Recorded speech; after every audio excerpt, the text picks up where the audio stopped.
Hey, what is up, everybody? This is Chase Oliver here, bringing you another wrestling podcast. We are talking about WWE Extreme Rules 2016 preview and predictions. This is the official preview and predictions podcast that I do here on my channel. Of course, I am not alone. With me, as always, is my good friend, my good buddy, my pal, Gold Standard 000, aka Ross.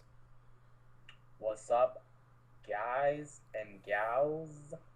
Okay, Ross. Yep. There's probably like two girls that Yep. watch my channel, so I don't know if we should shout out the girls. And then also, JD Venom, aka now Venom Nation Wrestling on the side. How's it going, my friend? It's going good, living life, and yeah, ready to talk about some Extreme Rules. Yeah, have you guys seen the original commercial for Extreme Rules where the ladybugs were fucking and shit? No. Oh, What the fuck? you guys didn't see that commercial. Oh my, okay, so if you guys don't know, the original WWE commercial for Extreme Rules, it was like the WWE voiceover guy's like, sometimes in life you just want something different. These ladybugs are fucking.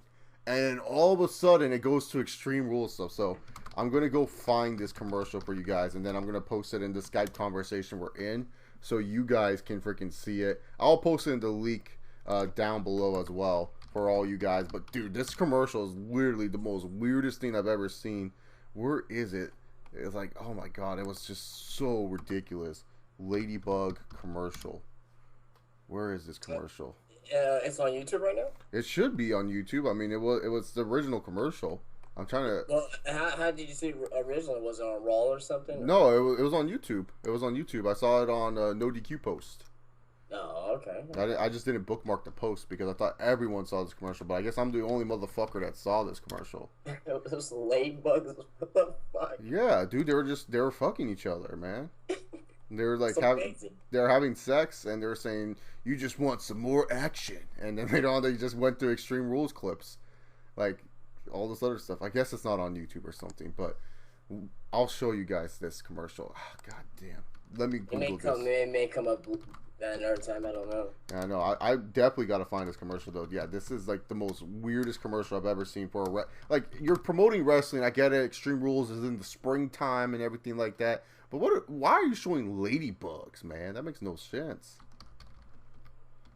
It just makes no sense to me. Like I don't know where these people are talking about. Okay, so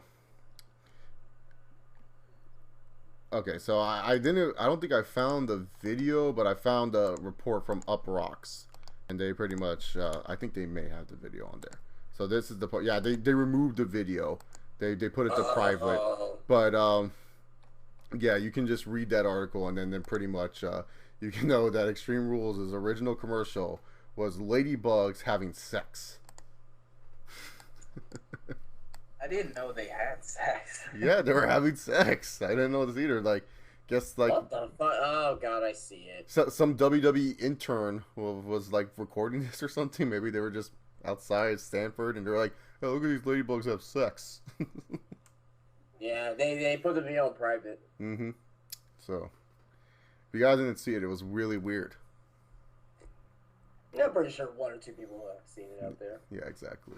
So, Extreme Rules is live this Sunday. But before we get into Extreme Rules, I know you guys heard my thoughts on WWE Payback 2016, but you guys didn't hear these guys' thoughts. And the reason why we didn't do a Payback preview and predictions podcast is because Payback and Extreme Rules were way too close to each other. And there was not really going to be much to talk about if we did a Payback predictions podcast and then go to Extreme Rules podcast. What, we're going to talk about the same shit all over again? That's pretty much what Extreme Rules' card was going to be, minus one or two matches. So might as well just bring the crew back together for Extreme Rules and talk about the developments from Payback. So first off, Justin, what did you think of WWE Payback 2016? I thought it was a pretty decent show. Despite the opener, for obvious reasons, of Enzo, I thought Sami Zayn and Kevin Owens was what we expected. The Miz and Cesaro, Miz is showing why he's better than what a lot of other people don't think he has in the ring. Dean Ambrose and Chris Jericho was, it was meh, but I mean, it wasn't horrible either. The women's match was that was the only thing I really didn't really like, especially the ending, because of it didn't make no sense, and they still haven't really led to anything with it during Raw. Like, they haven't really explained exactly what happened. with it. Then the main event was fucking awesome. So there you go. Even though I didn't like the outcome, I thought the main event was awesome. Rosters, what about you? Yeah, I liked the show. I thought it was really good. Could have been better, but due to the unfortunate circumstances in the opening match, it kind of hurt the show a little bit. But yeah, I liked Owens and Zayn. I like Miss Cesaro for what it was. Jericho and Ambrose was kind of, I don't know, forgettable. Something, but it was fine. Main event was great. I didn't really have a problem with the finish. To me, it wasn't that bad. But if they mess up again, I'll kind of complain. And the Divas match was it was going fine, and then just kind of like, what the fuck? Did I forget anything? No, you cover all the like the pre-show matches. I mean, I thought, you know what? The whole Vince McMahon when he came out with the whole shit about that. I thought that was, I thought Vince owned the crowd. he just owned Chicago. Like he was like, "Hey, you keep it going with those shits," and they just stopped. No, I thought it was funny. Oh yeah, no, Vincent, the McMahons know how to control the WWE universe, as they like to call them. So they have that special skill on the microphone, unlike most people in today's wrestling. But yeah, I thought Payback was, like what you said, Justin, just kind of decent. Like, it's not a pay-per-view I'm gonna go back and watch, maybe for AJ and Roman, but other than that, nothing really too eye-popping for me. Like Sami Zayn, Kevin Owens, it was like what I expected. False finish match. Not really big fan of them doing all this false finish. The IC title stuff was good, minus the ending portions for me. Ambrose and Jericho just didn't click. It just didn't click for me. I just thought it was just kind of there. Like, this was a good Raw main event for me, but not really like what I expect on pay-per-view.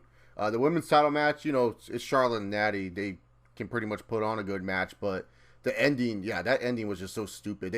They tried to explain it on Raw, but they didn't really get an explanation. They just kind of just bullshit around, like tap dance with it. They just didn't give like a full explanation. They just went around it and they're like, okay, fuck it, we try to explain it. Let's continue with the storyline. Yeah, like let's just ban Rick at ringside for the Extreme Rules match. It's like, what? That doesn't explain why the screw drop happened though. It just made no sense. But yeah, I thought they said something about Little Nate. Yeah, with Charles Robinson, but they didn't really give like a conclusive answer to build up to the next match. I guess the only thing that they try to do is to show a promo package of him back in WCW with the whole Lil Nate stuff. So I thought that probably in the eyes of the writers for WWE, they figured that was good enough to just for what it was. Yeah, so that's what they said. Like, yeah, fuck it, submission match, Extreme Rules. Rick is banned at ringside. But yeah, the McMahon stuff, I was okay with it. I like the result. It's better than a brand split. You don't have enough people. Well, everyone's going to be like, the roster's huge, Chase, but they don't have enough quality people to have a brand split right now. Like, who are you going to put on SmackDown that's going to make me watch SmackDown on a week in, week out basis? Like it's 2001. Yeah, exactly. Yeah, sure, you can put AJ Styles and Kevin Owens, who I think are going to be like SmackDown soldiers if they did do a brand split on there, but I'm not going to be watching week in and week out just for them, Like, I like those two guys, but it's not like SmackDown's going to get a new viewer because of that. It's like, well, who else is on that show to make me want to watch besides just AJ Styles and Kevin Owens? Like, who are the undercard guys and stuff like that?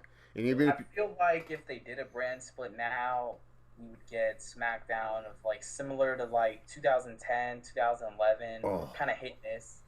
Yeah, and they don't have any stars on there. It's like Raw has everyone, and SmackDown just kind of has one or two dudes that are worthwhile, and then the mid card scene is just kind of they can put on good matches, but that's about it.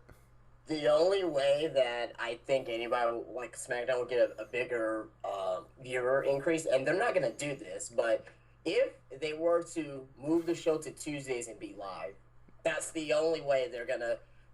For somebody to watch it, because it's live. You have to watch it. Yeah. Instead of just waiting for spoilers to come up Tuesday night on No DQ or Lords of Pain or wherever you get your news from.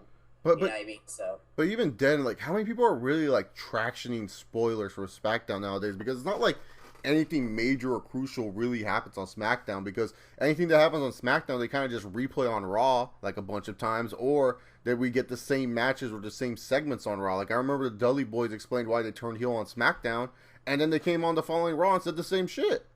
Yeah, and they've been doing the whole replays of like SmackDown ever since. Well, the brand split, not the brand split ended, but pretty much since the brand split pay-per-views, the actual pay-per-views have ended.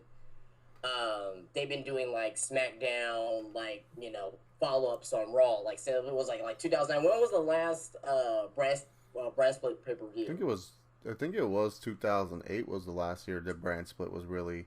I think No Way Out was the last brand split pay per view. That was like the last exclusive in pay per view to either brand. Yeah, I think it was No Way Out. Yeah, No Way Out 2000. No, because 2008 had Cena versus Orton on there.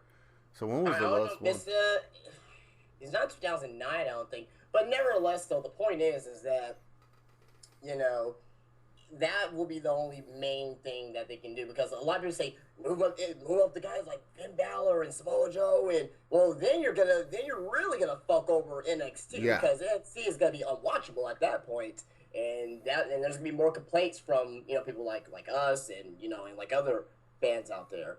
So just leave NXT the way it is. But if they end up doing the brand split, which I still don't think that's gonna happen, but if they end up doing the brand split, they really need to shake things up. I mean, they may do something like crazy, like put Cena over there, or like do something like crazy enough for us to even care about SmackDown. Yeah, exactly. So for all the people that want to watch John Cena, you have to go watch SmackDown. So that way, that's the only way that you could probably get people to watch SmackDown. But then again, I don't think a lot of people would be interested that much, because it's just like, oh, so Cena gets his own brand to ruin and just destroy everyone? That sounds fun. Put Cena and Orton together on SmackDown. We'll get like Cena Orton feuds all day. Every week, Cena versus Randy Orton. Be amazing. Yeah, then they'll just do the whole 2009 rival again, and they'll have the Iron Man match, and if I lose, I'll leave SmackDown. For good. And then he doesn't leave SmackDown. Good, He doesn't leave SmackDown. He wins. Speaking of John Cena, he's returning on Memorial Day, and it's actually an interesting time for John Cena in the WWE, because John Cena has always been constant in the WWE picture since his rise to the top. Like, yeah, Cena has had injuries, but he's always been gone for like 2 or 3 months. Like, he's always there for like the major events, like WrestleMania, Royal Rumble, all these major events. And yeah, he was at this year's WrestleMania, but it wasn't like he was featured like normal. And so it's kind of weird. Cena had this injury that he suffered in a house show match with Alberto Del Rio. And John Cena now is coming back on Memorial Day Raw. And I have a question. What are they going to do with John Cena, per se? Like, what's Cena's angle? What's he going to go after? Who's he going to feud with? Because at this point in time, they haven't really because they don't really have anything set up for Cena when he returns. It's not like Del Rio is going to return as U.S. champion like in the next few weeks or anything like that. Like, who's Cena going to come back and kind of tango with for his first feud back? What are they going to do with John Cena at this point in time, at this juncture? Because honestly, it's so hard to say what they're going to do with John Cena, which is kind of impossible to think about, because John Cena is their cash cow. He's the guy they kind of go to. Ross, what's next for John Felix Anthony Cena when he returns? What do you see Cena doing for 2016? That's a really tough question. I don't think it's going to be the U.S. title, because the way they've used the U.S. belt since he's been gone has been utter shit. I think they might give it to... I mean, if they give it to Rusev and they bury him again with Cena, then what's the point? So I don't think WWE's going to do that. I think they've gotten a little bit better about that. In comparison in the past, but I think Cena's probably gonna feud with somebody like maybe AJ Styles. Like, AJ Styles pivots off of like the Reigns feud and goes right to Cena or something. Like, I see just Cena feuding with like a maybe an important player to warm him up for a future title shot or something like that maybe. But yeah, it's tough. I don't know. It's a good question. What about you, Justin? What are they going to do with John Felix Anthony Cena? In my opinion, there's a number of things that you can do with Cena. There's a number of things. You can go back to the U.S. title. I know people probably won't want to see that, but they don't. They do not need to put Cena into the world title picture that soon because he's you're a cash cow. He doesn't need to be in the world title picture. He draws wherever the fuck he draws at. He can be the first match on the card, and everybody's still gonna come and see Cena. Doesn't matter where you have him at. Um, I'm thinking that, and I don't want to go too far ahead with our predictions and thing, but I think he may have another feud with Rusev. Just because of the fact that I'm thinking they were just re-saying Rusev back in 2014, or I'm sorry, 2015 last year, where he was just the U.S. champion. Then Cena comes in and Cena defeats him. That's one option. That can go up to maybe SummerSlam possibly. Second option is again AJ Styles, possibly Dean Ambrose, but someone like another face or maybe a heel where he's on the cusp, probably like a Kevin Owens, maybe, and I'm probably thinking this right now as well, but maybe even a Baron Corbin. That's why they're probably not having Baron Corbin on TV that much right now, just because of the fact they're probably saving him for Cena, so that could be his actually first big feud. Cena will probably fuck him up and squash Corbin in the process, but that's probably something that WWE has in mind. But there's a lot of scenarios that they go with Cena right now. Most likely, probably AJ Styles, Dean Ambrose feud in most cases. I think they'll probably go with. I wouldn't mind a Baron Corbin feud. I don't like Baron Corbin that much, so seeing There you Cena go. bury him, that'd be good to know for me. I'd be feeling comfortable knowing that Cena buried someone I didn't like. I see Corbin or Strowman. Those are like the two bigger guys I would throw at Cena. AJ Styles, everyone's saying that's going to happen at SummerSlam. Like, I don't know if WWE is going to go down that route because they're going to have to turn AJ Styles heel, but I don't think they're going to have AJ Styles join the club. Like, Justin, I remember one of your Raw reviews, you and I have like the same thought process. We think Balor is pretty much going to become the leader of the club Duh. any moment of time. They already have the name there. They have the name there already. Like they already playing seeds in our head with the club already. Like Ben Balor comes in and he just says, "Well, this is not just the club. This is the Balor Club." Bam. That's it. There you go. There's your Bullet Club right there, ladies and gentlemen. Yeah, so I think we're all in agreement. We think Balor is going to be the leader, and that AJ Styles, which I think Balor is a better twist than AJ or Roman joining with these guys, because Roman doesn't need these guys. Like it won't help Roman Reigns as a character to join with these guys, and it won't help AJ Styles as a character. And the reason why I'm so against AJ joining them is because AJ Styles is doing good as a single star right now in the WWE, better than what most people would probably expect from AJ Styles. Because let's be real here, let's keep it 100.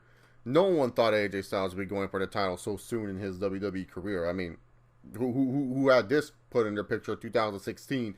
AJ Styles going for the WWE title possibly could win the title. No one had this in their books. They all said the IC champion. They wanted him to feud with the Intercontinental champion Kevin Owens. That's how lowly a lot of you guys were putting AJ Styles, saying that he would go for the IC championship and not the WWE World Heavyweight Championship. So really, to be honest here, there is some minor complaints about AJ Styles' WWE run, such as the phenomenal forearm being a finisher. I think that's a weak finisher, and his haircut. But other than that, I don't see many major complaints about AJ Styles currently in the WWE. I think he's been doing fine as a singles competitor, and I feel like if he joined the club, it would just kind of hold him back, because if you've seen any TNA, AJ Styles in factions does not work out. It just never goes well for the Phenomenal One. He ends up being a joke, or he ends up becoming a middleman in the faction. Like, AJ Styles is not a middleman. He's supposed to be the guy that is the man. So keep him as the man, but as a singles guy.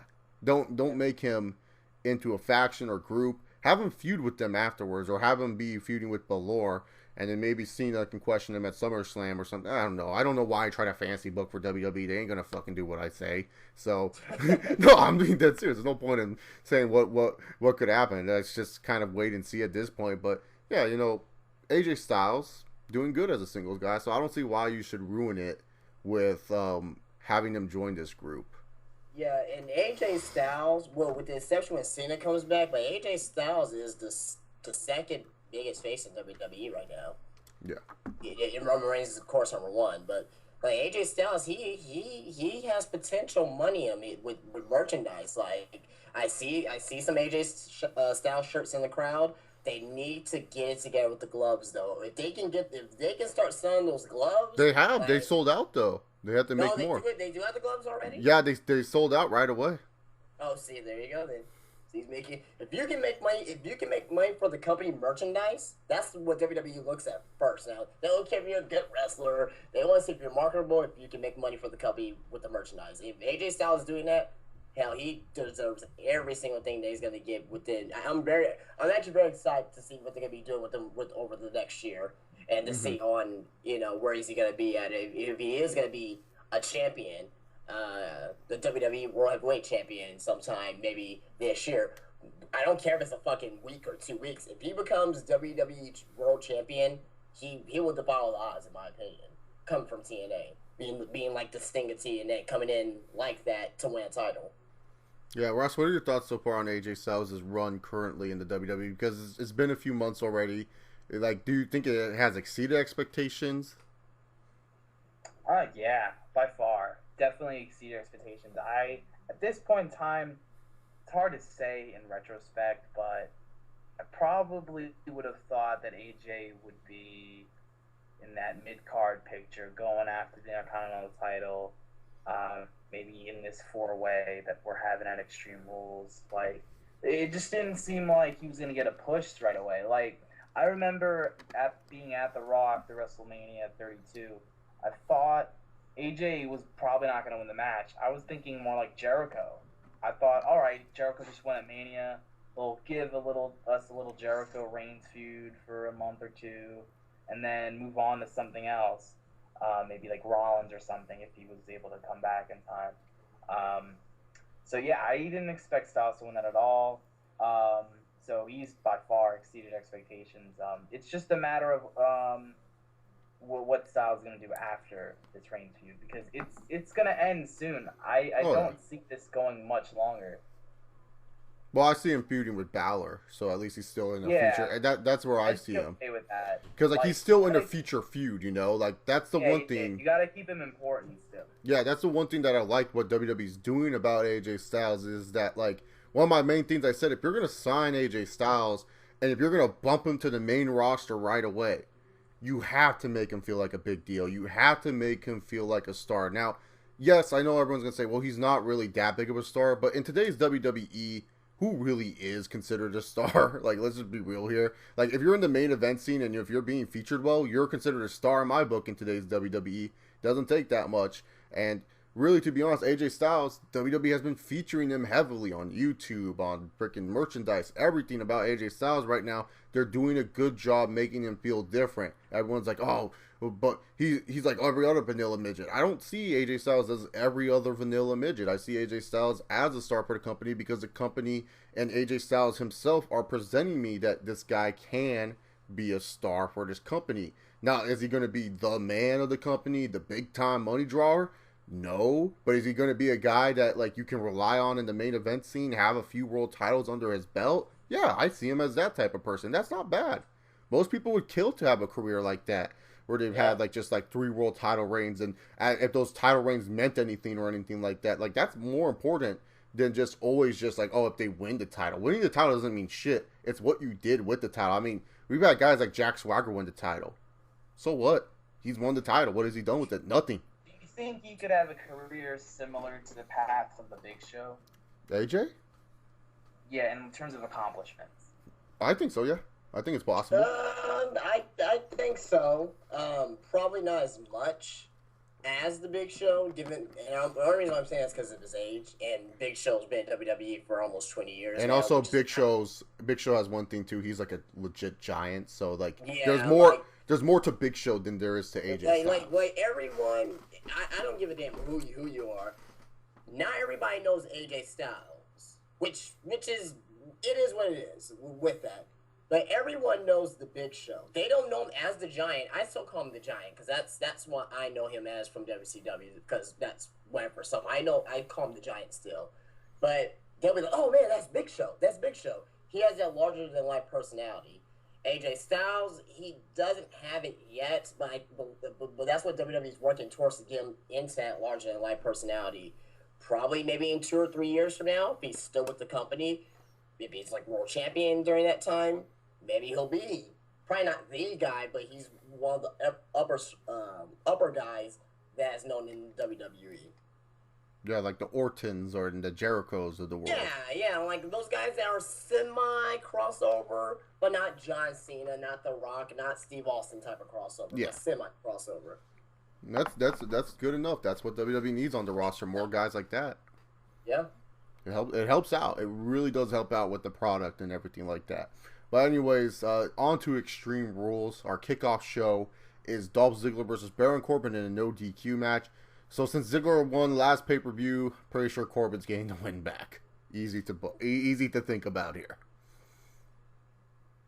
Yeah, definitely. I said in my review, well, yeah, Corbin's definitely gonna win. They're gonna have and don't be shy, guys. They're gonna have another match, okay? Yeah. Just deal with it. They're gonna have another match. It's a rubber match, and whoever wins that third match is gonna win the feud. There you go. But yeah, Corbin's gonna win this match. Yeah, Corbin's gonna win, but I think they made a mistake putting it on the pre-show. Like, seriously, there's only like 6 matches on the main show. You can't fit a 7th match, really. Yeah, like why isn't our you pre-show? You could have put like Dana Brooke, versus Becky Lynch again or something.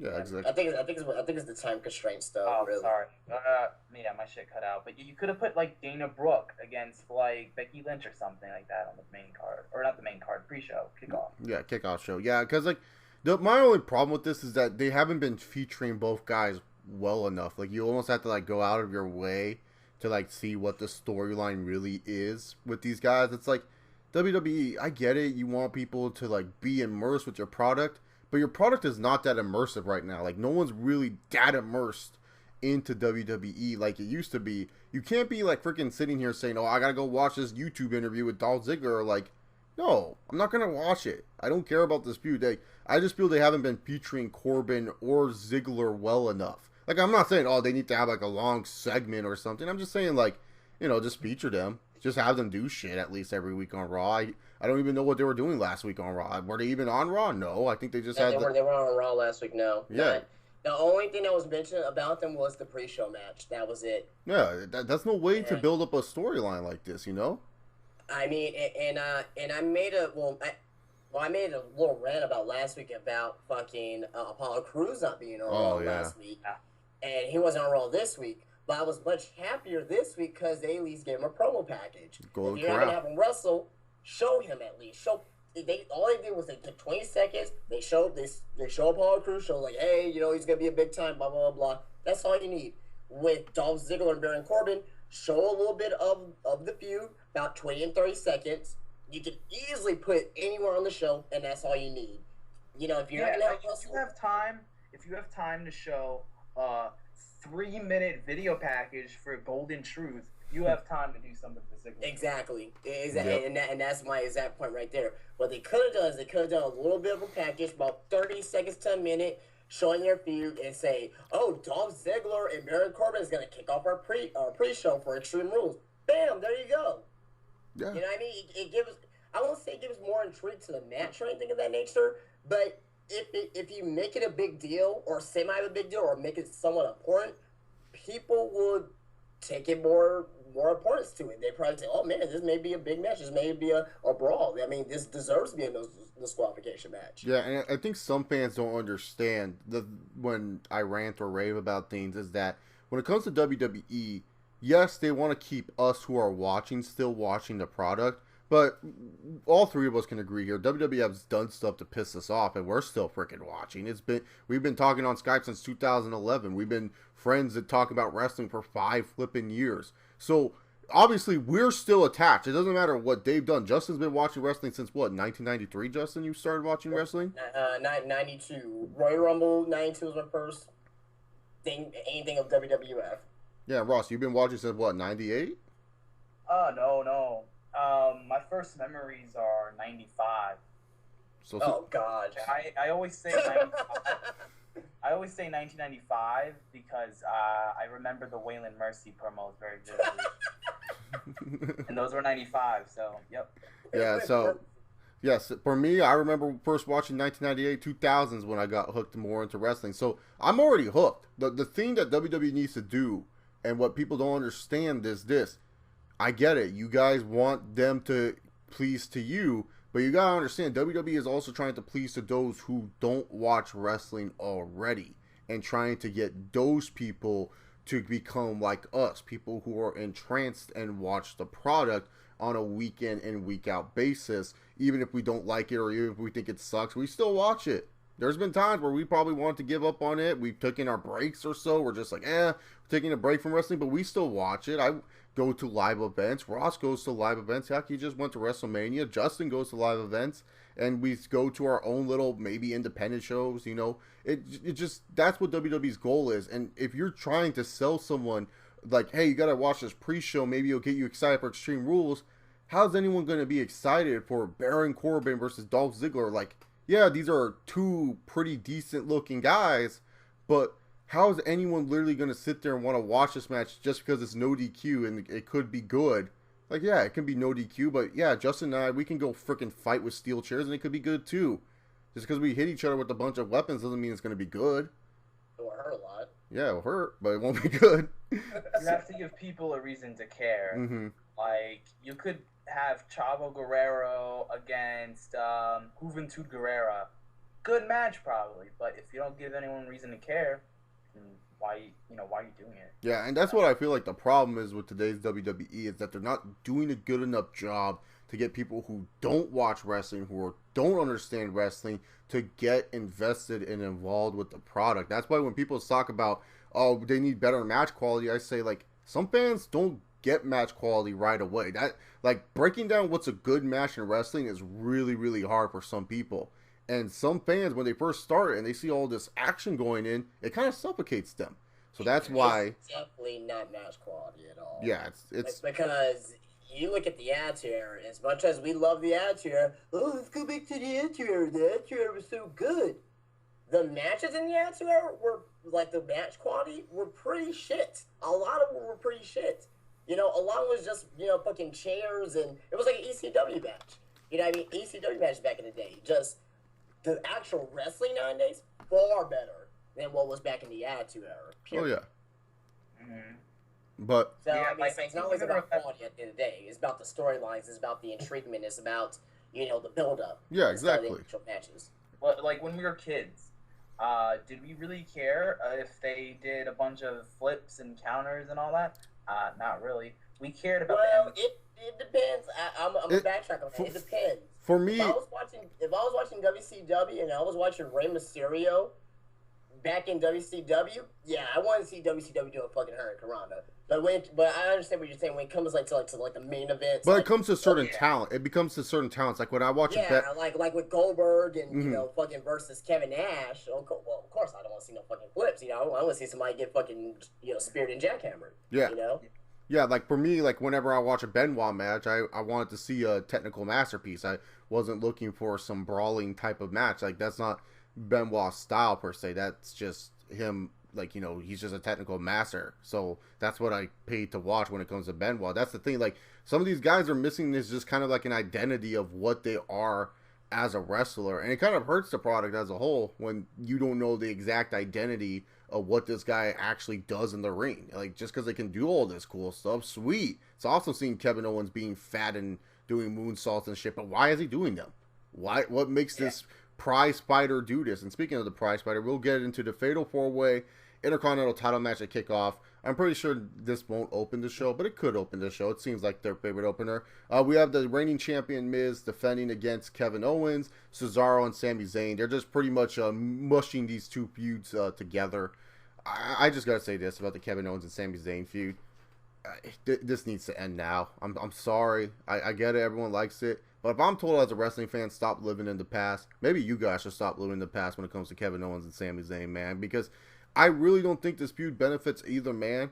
I feel Sami Zayn's character has kind of derailed a bit since coming on the main roster. Like, I feel a lot of people, like not the hardcore fans, but I think a lot of people who did like Sami Zayn on NXT this main roster Sami Zayn has turned him off from him a little bit, because I remember there used to be people who liked Sami Zayn, and now I see tweets and they're just saying, oh man, this guy is not as good as I remembered, or they just don't feel Sami Zayn is as great as he was. Maybe it's because the internet's already crowning his ass as the next Daniel Bryan, and fans were fatigued of the whole yes, yes, yes crap. I don't know.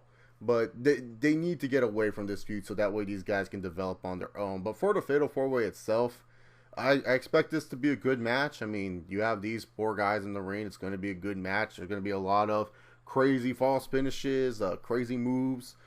But as for who's going to walk out as champion, there's only really 2 guys. Miz or Kevin Owens has to walk out as IC champion. Look, Cesaro's cool with the fadeaway suits and everything like that, but you still got to work on more with Cesaro as a character right now. So don't give him the belt. Just giving him the belt is giving fans false hope that you're actually going to do shit with him, which we know you're not going to do. And giving Sami Zayn the title here, I don't want to see Kevin Owens chase Sami Zayn because it makes no sense to me. Sami Zayn can't beat Kevin Owens. He has never defeated Kevin Owens, to my knowledge, in a one-on-one match. What makes me sit here and say to myself, oh man, this is going to be a great feud? No, it's going to be terrible. You have a champion that can't beat the challenger. I don't want to pay to see that. Kevin Owens is just going to beat his ass. So really, to be honest here, Miz or Kevin Owens wins. Hopefully Kevin Owens moves on from Sami Zayn and does his own thing. Ross? I wouldn't mind Owens and Zayn continuing. I think he can continue, but continue it in Money in the Bank. Have both guys, Owens is a prize fighter, right? Well, he wants to support his family and be the WWE World Heavyweight Champion someday. So, makes sense for him to go after Money in the Bank. And then Zayn will be like, well, I wanted to, he'll just follow suit, and you can continue it there. And then after that, you can kind of break it off, you don't have to do another match at Battleground. You can kind of just take a break from it and go back to it later. But Cesaro and Miz, I think that feud would benefit from continuing on. I really think they have something potentially there. But at the end of the day, as far as a winner and a loser, I think you might need Miz to win here. I know that's an unpopular decision, but Miz and Maurice, I think, are doing a good job. Oh, no, I wouldn't mind Miz kept the belt. But yeah, it is pretty much an unpopular decision, Ross. Like, how dare you? Yeah, I think everyone's hoping for Owens or Zayn or Cesaro. One of the other 3. They don't want Miz. Oh, I can already see the tweets now. If Miz wins, fuck you, WWE. How dare you let the Miz win or anything like that? Like, oh, no surprise, Miz wins. LOL. Yeah. I think Miz should keep it a little longer. Maybe have Cesaro be the one to finally defeat Miz, but I'd rather them build up to it. It's always better when you build up to a win, but you don't want to wait too long, So, you got to give Cesaro soon, but you got to wait a little bit longer. Like, maybe Money in the Bank or Battleground. Yeah, all right. exactly. Justin, what do you think? Miz. Yep. Miz, yeah, I'm agree. I'm gonna say the Miz, just because of the fact that Miz, he deserves it.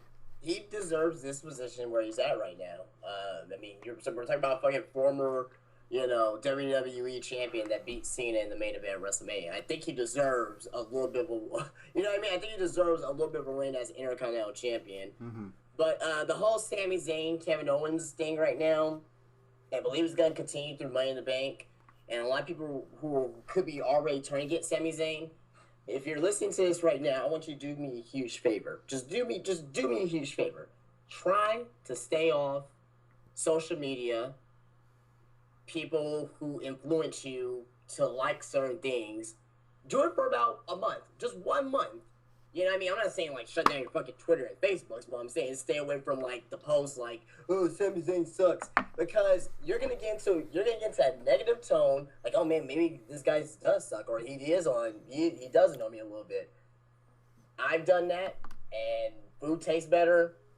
If you're of age, drinking tastes better.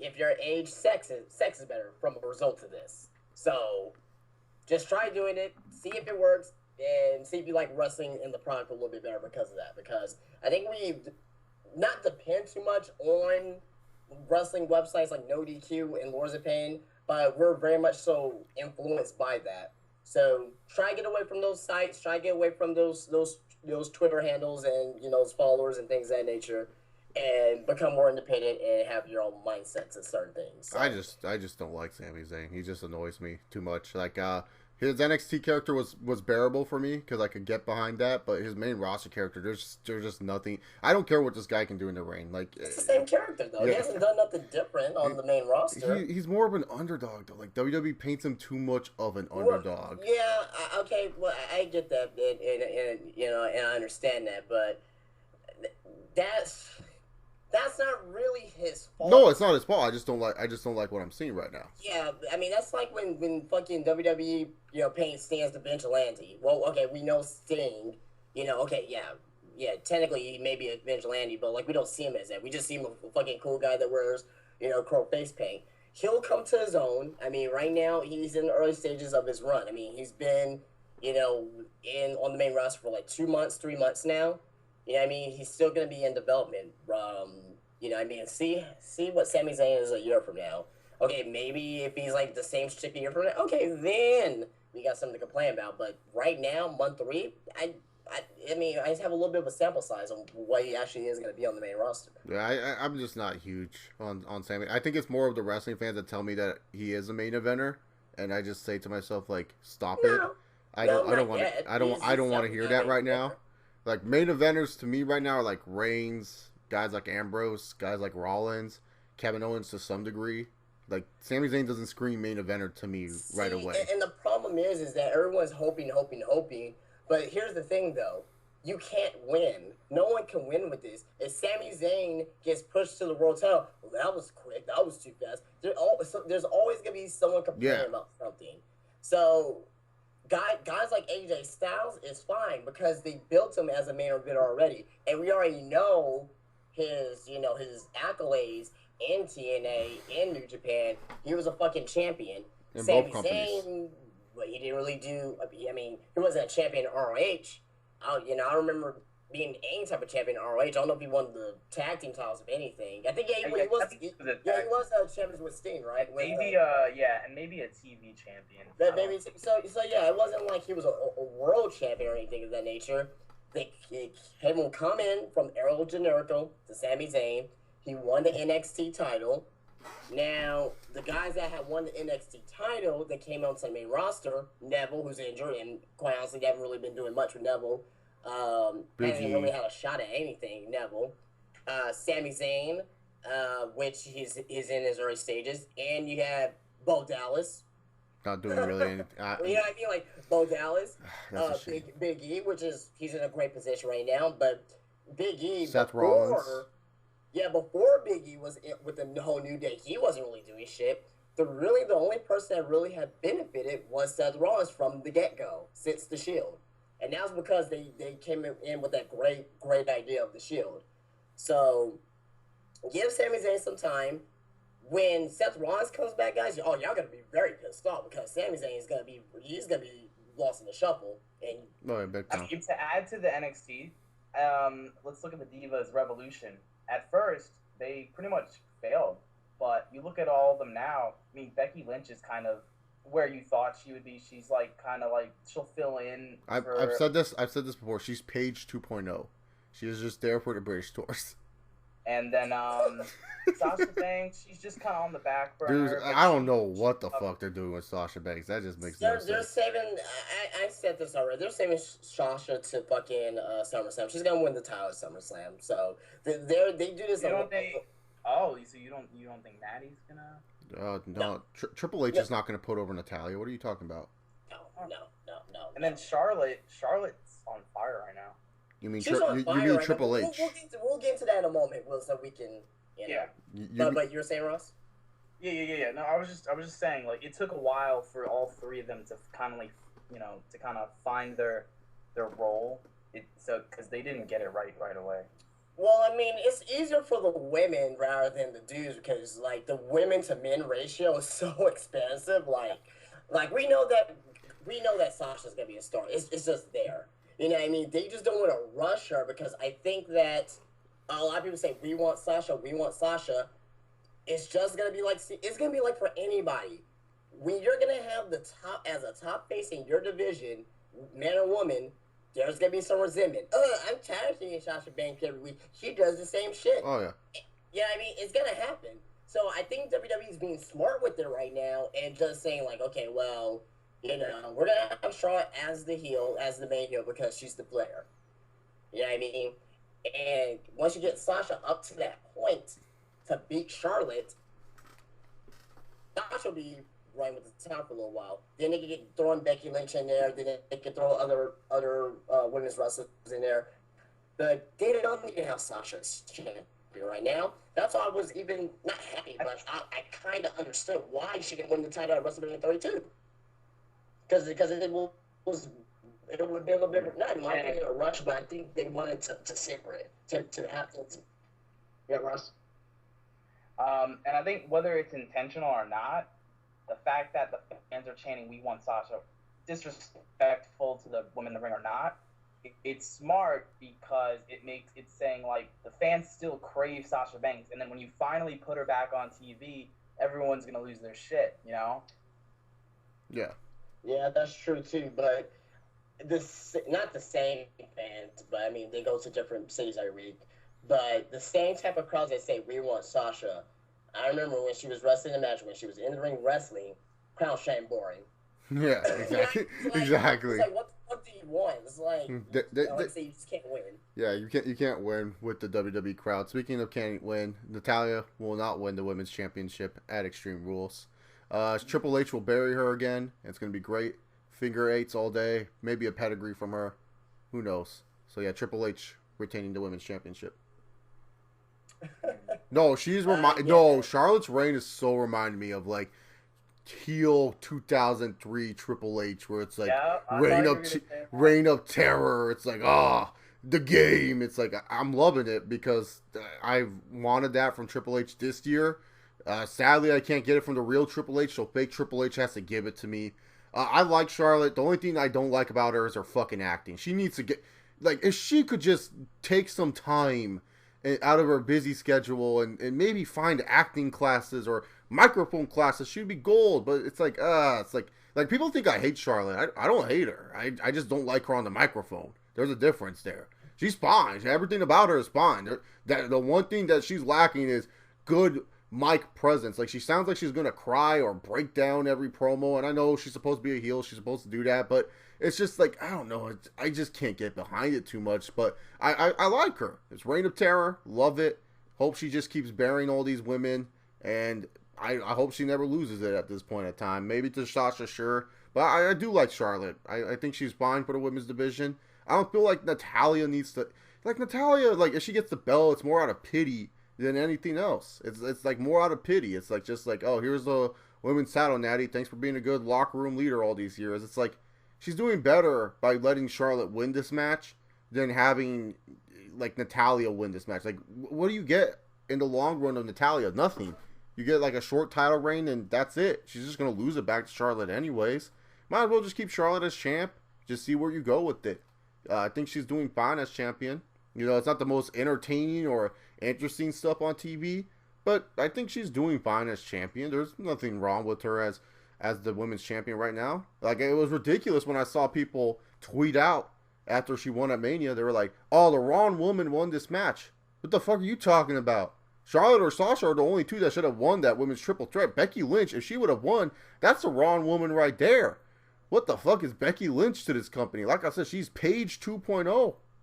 There's nothing about Becky Lynch to me at this moment of time where I would give her the women's strap. Charlotte and Sasha are the two people that you can build this division around, and it could be all right. So really, to be honest, Reign of Terror continue on. Triple H, hope she gets like a sledgehammer soon or something. That'd be pretty cool.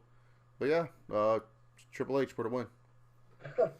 I think Charlotte is gonna win, but it just leads me to this because my mind is saying Charlotte, but my heart's saying Natalya, and the reason why I'm saying that is because if Charlotte wins, who does she feud with next? Like, who? Fucking Becky Lynch is gonna be busy with Dana Brooke, apparently, for a little bit, because Dana Brooke won with a cheap roll up. It wasn't a definitive win. Paige, Paige is not really doing shit right now. I think you're doubting a certain return of a Nikki Bella. No, not Yeah. Not yet. I don't think she'll be back yet. But, I don't know. Cena's back. Maybe Cena hooked her up. But I mean, it's just like where does Charlotte go? Did you put the belt on Natalya? Probably going to the next pay-per-view, which is Battleground, right? The next one. No, it's Money in the Bank actually. It's Money in the Bank. Well, when's Battleground? Battleground's after Money in the Bank in July. Oh, okay. So I got it backwards. So you go into Money in the Bank, then just have her swap titles back. Pointless reign, I'm sure, but at least gets us at least 3, 4, 5 weeks into the next pay-per-view. So I'm gonna say Charlotte as my prediction, but I won't be surprised if Natalya somehow wins this, because the whole point of like this whole storyline with Charlotte and Ric Flair is that Ric Flair is helping out Charlotte every time in her match, and Charlotte wins. Now, since Rick is banned from ringside, he goes out there. Charlotte forfeits the title. Now, since this is going to be a regular one-on-one match, well, not a regular one-on-one match, but there's going to be no interference, Natalya somehow picks up the win, in a submission. I mean, I can see Natalya tapping out. Yeah, that's fine. I mean, she's not like she's not like the Undertaker or Kurt Angle that, somebody that never really taps out. But I mean, I could definitely see Charlotte tap out too, because she's the cowardly heel and she will tap out into a sharpshooter. So, I don't know. It's a hard one to say, but I'm gonna go with Charlotte though as my official prediction. Yeah, I think what hinges on this prediction is what's next, what's after this, and there's nobody really lined up for Charlotte after this. Sasha Banks isn't anything, but it's better to save that for SummerSlam if you're gonna do it. No point in doing it now. It would be kind of like, well, then what are you gonna do for SummerSlam? Like, it seems like they're trying to make the women's division really important.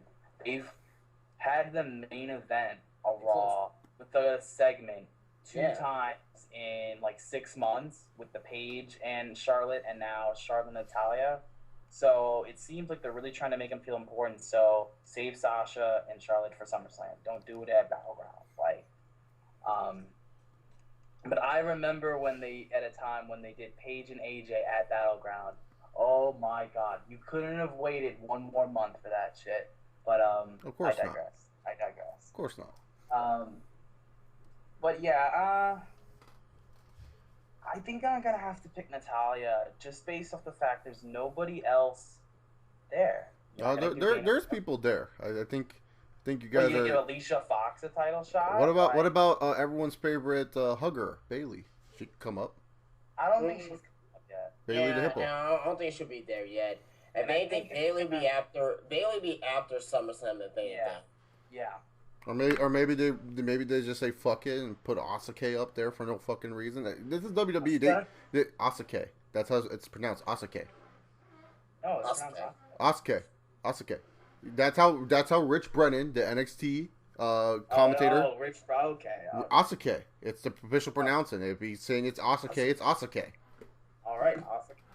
Asuka. I don't think they'd call up Asuka. Fucking.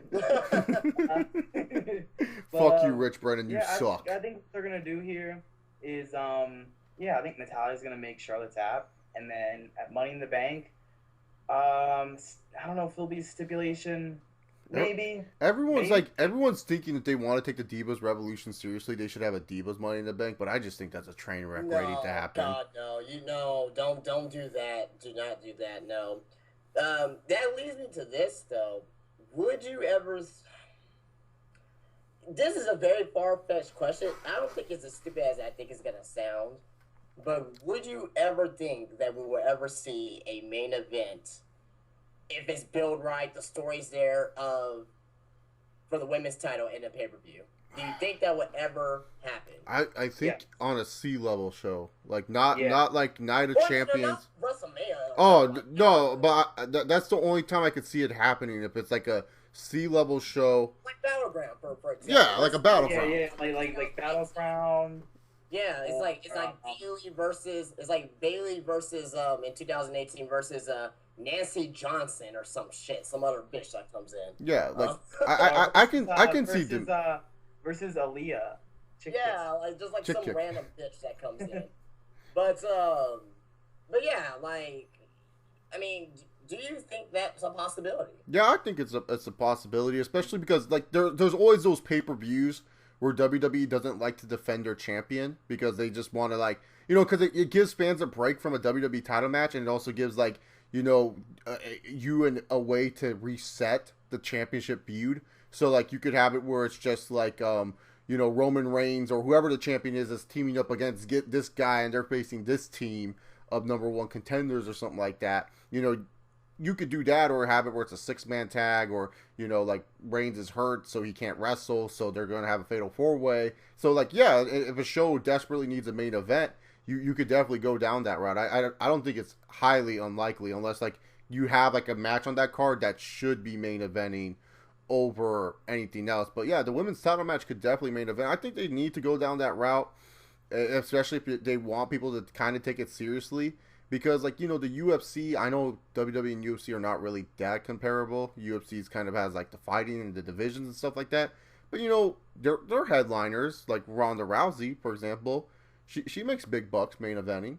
Same with Joanna Jędrzejczyk, their strawweight champion. And, Cyborg, she main events pay-per-views and shit like that. That fucking I think something like Charlotte and Bailey would be a good match to have main event a show. Yeah, I was thinking like it has to be if it's gonna be a main event, it is gonna have to be quality. Period. It's gonna have to be Sasha Banks, fucking Bailey level type of good.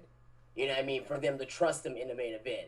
They're not gonna put they're not gonna put a Nia Jax and fucking like the Iron Women match or something like that. Something of that nature, but it's more unpredictable who's going to win.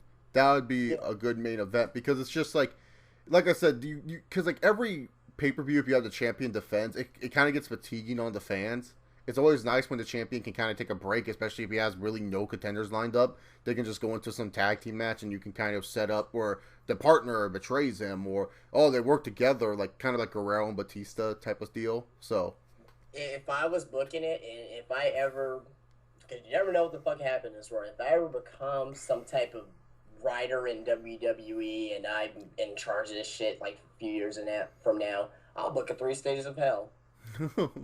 I'll do 3 Stages of Hell because that will be shit. 3 Stages of Hell women's match to the fucking main event, the first ever women's main event on a pay-per-view. 3 Stages of Hell. Fuck it. Or put them inside Hell in a Cell. Yeah, I think they'll die. Yeah, well, who knows? Nikki Bella says she wanted a Hell in a Cell. Bailey, she's doing a belly to Bailey from the top of the cage. Now we can also think of cage spots now because Shane jumped off of it, so I'm pretty sure wrestlers are now okay to do that. Speaking of jumping and shit, Kalisto taking on Rusev.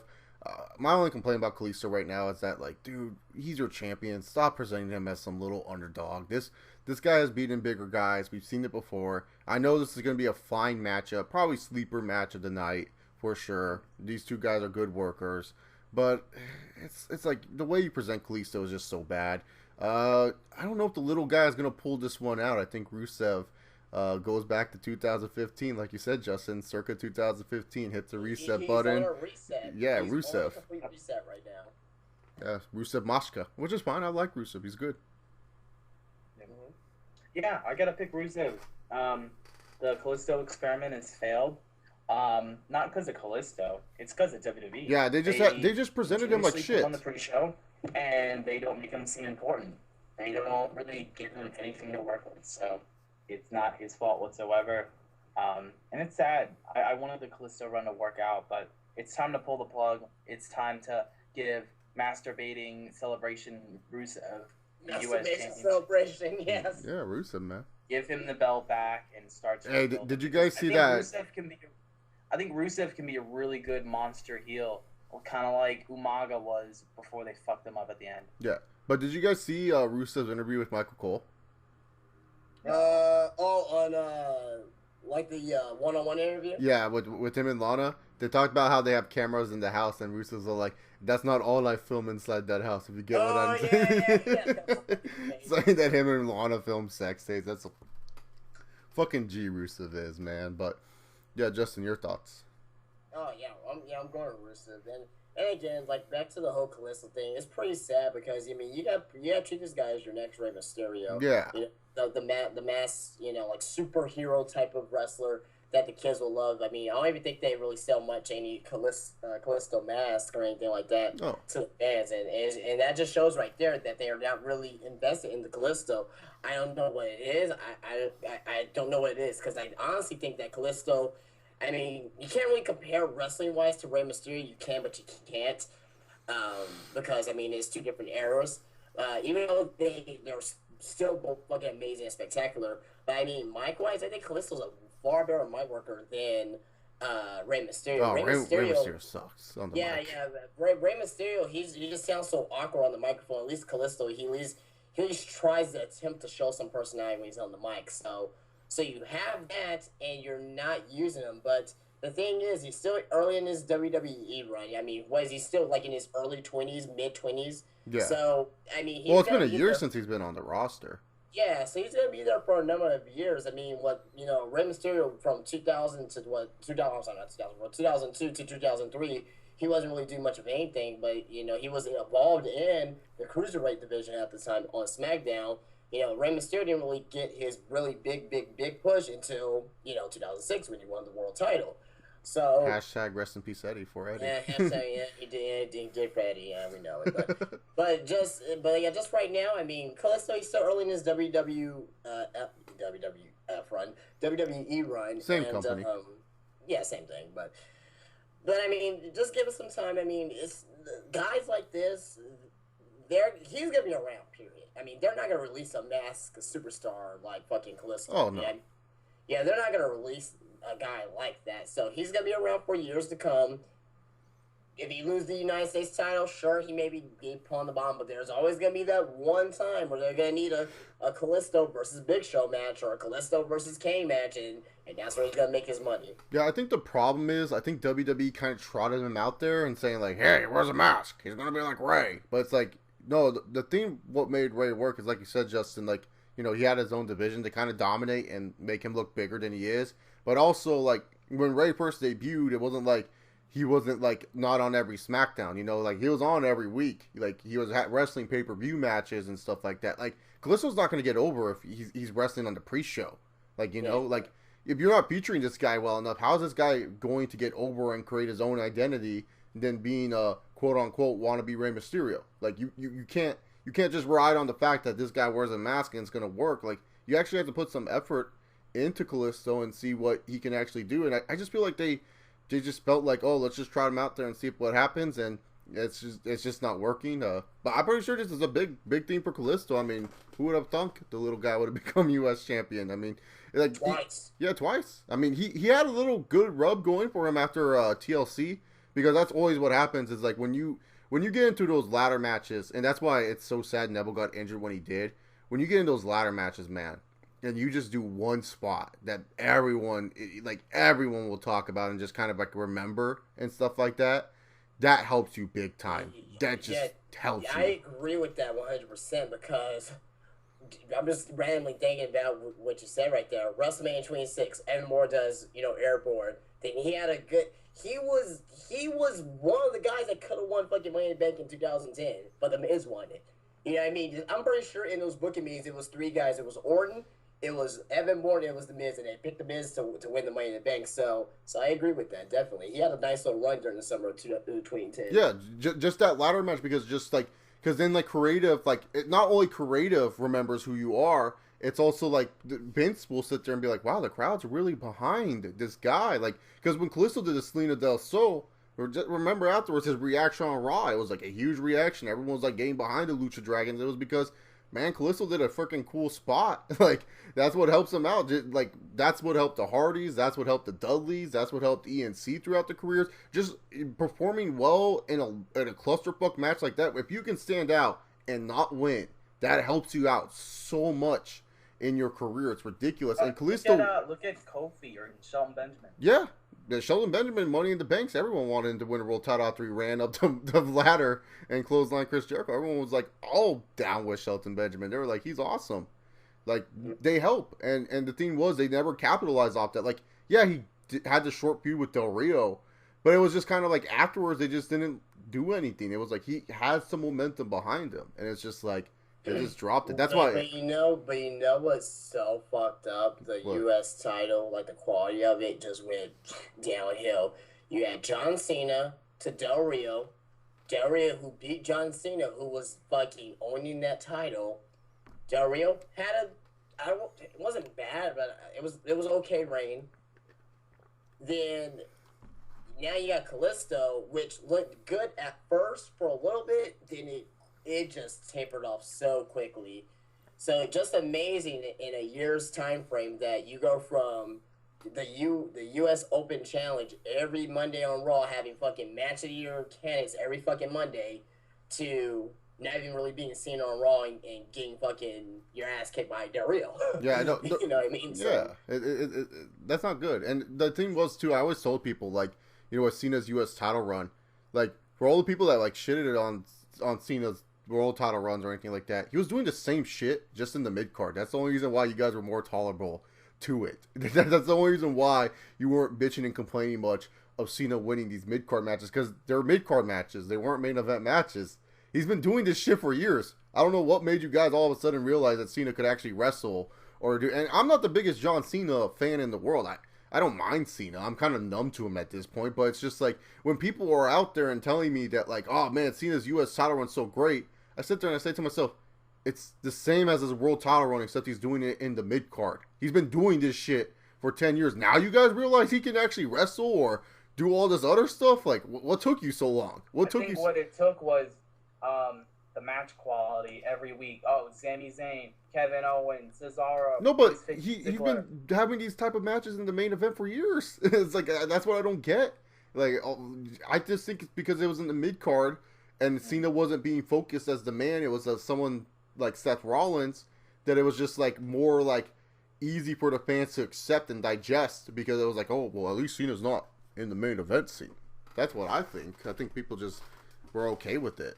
That's why I don't want Cena in the mid-card scene again, because it's just gonna, it doesn't help the title really, to be honest. It's just more or less just so that way Cena can be, it's like more or less a extra reason to have Cena on every week on Raw. He doesn't need a mid-card. Be messed up with that too. Like, they gave it to Del Rio and nothing happened. If they would have given the U.S. title to somebody that would have catapulted his career, okay, yeah, they didn't do anything with it. Yeah, exactly. Like, you know, like if Del Rio probably continued the tradition saying that, oh, I'm a better American than John Cena, so I'm going to have my own U.S. Open challenge, maybe that could help Del Rio out a little bit. Who knows, you know?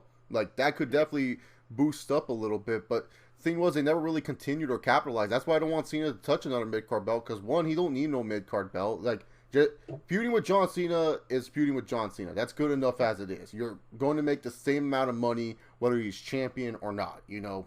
You're still going to get money in your bank account. And two, these mid-card belts need to be on guys like Miz. Guys like, who else is a good mid-carder that, like maybe Cody Rhodes back in 2011. Those guys need to be our mid-card champions. Guys that we know can be in the main event scene, but if they're in the mid-card scene, they're good enough. They can carry that mid-card division. It doesn't matter who they're feuding with. You know the feud's going to be at least presented on TV. You know that the WWE is going to give them enough mic time to develop characters. And you know that the match is going to be average to great. That's kind of why. I mean, I kind of want Orton to win the mid-card title. No, please, Ross. I don't want to see my boy just get buried like that. Come on. Like, don't get me wrong. I love Orton, but it's like I want to see him have mid-card feuds. Like, I don't want to see him automatically go and face Reigns. Like, no. I hear voices inside my head and new United States champion. Yeah, maybe they're gonna flip flop Cena and Orton. Everyone thinks Cena's gonna win the belt. Orton wins the belt from Rusev. He's like, you know, I really want that U.S. title, guys. How about that? Want every title here? Let's do it. Come on, guys, get pumped. Cool dad, Randy Orton. Good guy. The Usos are pretty cool. Are taking on the Bullet Club, a.k.a. the Club. Carl Anderson, Luke Gallows. Look, we've seen this match already. It's going to be a good one. It's going to be longer because it's on pay-per-view. Wait. When was this announced? I think SmackDown? SmackDown, SmackDown, yeah. Okay, because I didn't. Yeah. It's just a normal one-on-one. No, it's a Texas Tornado tag match, even though they're in Okay, I was Jersey. about to say. Texas Tornado tag match in there, fucking New Jersey. Go figure. They couldn't think of a cooler name or something, but this is gonna be fine. I think it's gonna be a good matchup. It's obviously, playing into the main event a little bit, has main event tie-ins. As who's gonna win? Well, the Usos won on Monday, so logic says Bullet Club, or the club. Sorry, I can't fucking just say the club. It's too hard, unless it's like I'm already used to it. The club wins via Magic Killer or whatever the fuck their name is called. What's the boot finisher called? Magic Killer, Magic Just. They say Magic Killer, then they say Boot of Doom. So. Boot of Doom, yeah. So via Booty of Doom. Buddha Doom. Like, oh my god, man. This ain't fucking the 1980s wrestling. The Buddha Doom. Oh god. But yeah, I'm gonna go with the Bullet Club here, just because of the fact that, and a lot of people again are shade on the Bullet Club. I mean, they're the heels. Heels are supposed to look bad. Like, they're not supposed to go over every fucking week. They're supposed to take pinfalls. That's what a heel's job is. Especially if you're putting the main event Cena right against the main event guy in Roman Reigns. Like, if you fucking squash Roman Reigns every week, then that just diminishes the title right there. So, yeah, you're squashing your champion. They're fine with what they're doing. You're squashing your champion for no reason. But they're going to get their heat back. They're going to win this match here. They're going to beat the Usos pre-handedly here. And they're going to find some cheap tactics to win. That's why it's in a Texas Tornado match. It gives the heels, more opportunity to do double teams, to do illegal moves, things of that nature.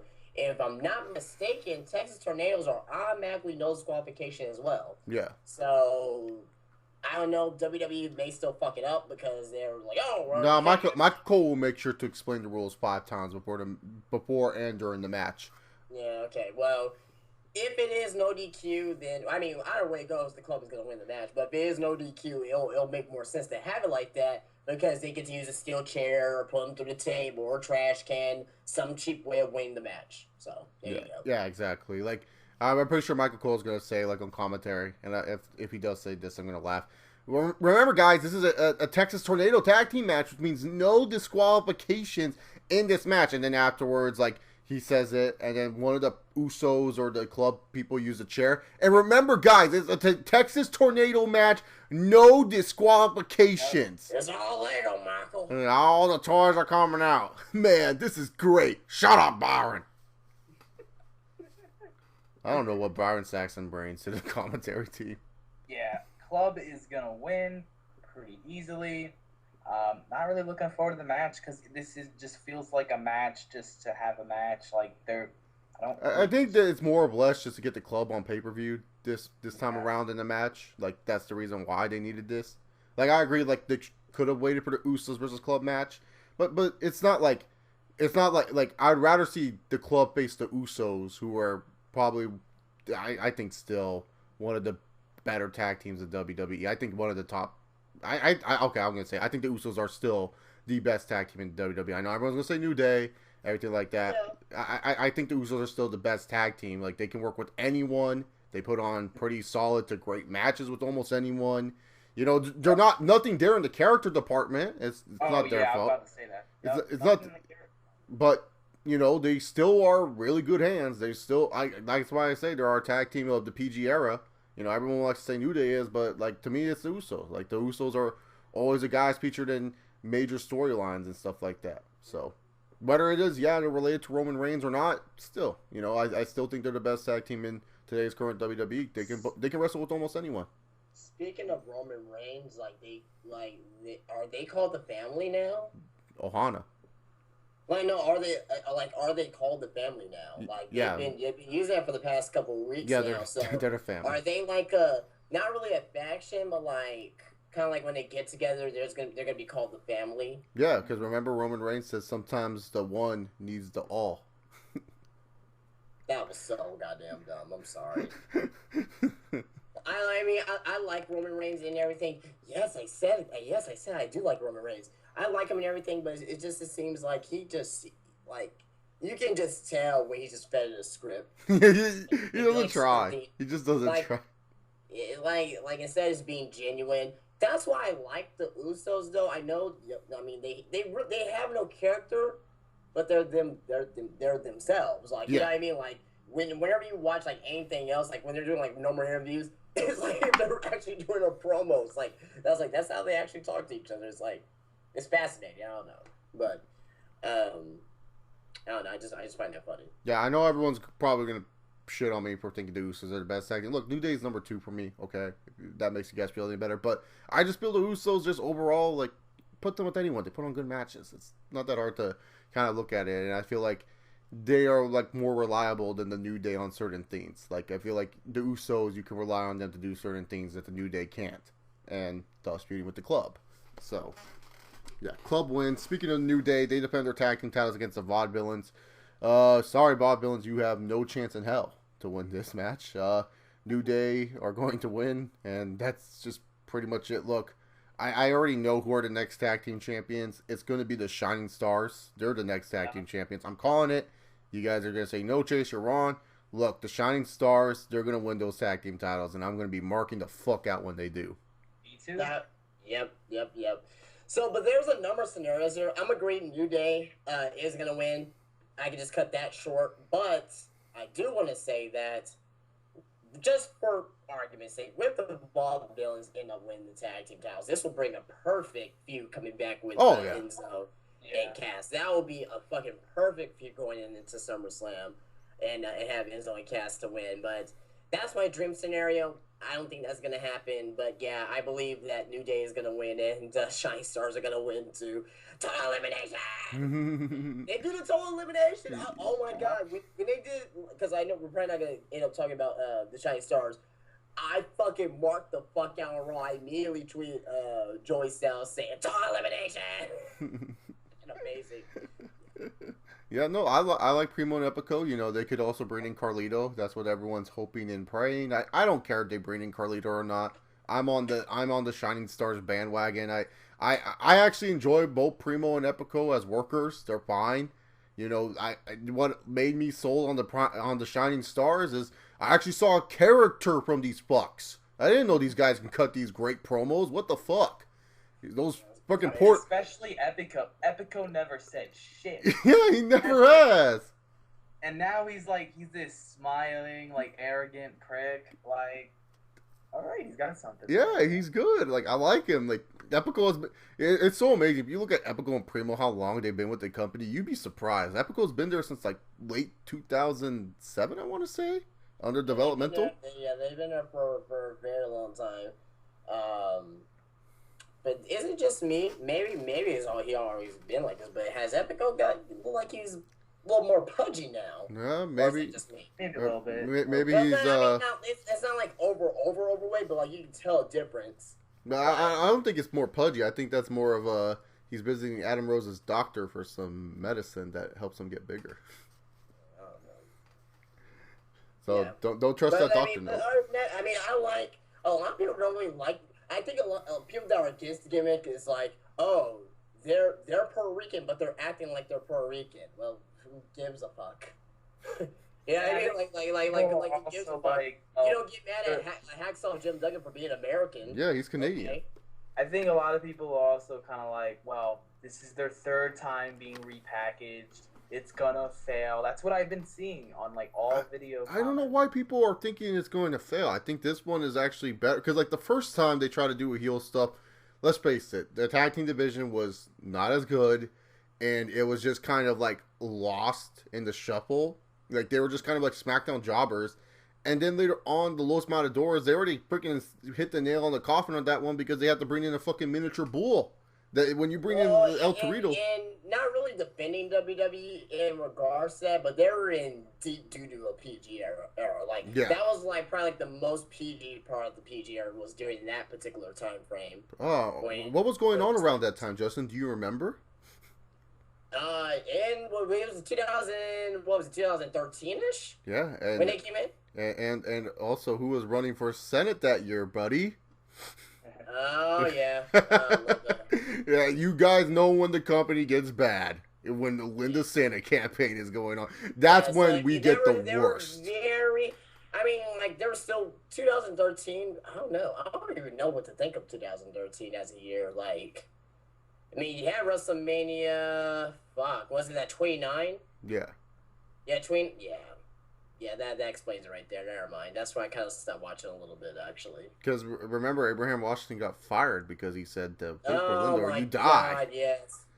He didn't get fired for a Yes. Kobe Bryant joke. People, he got fired because he said, "Vote for Linda" that year. So, yeah, no, Yeah.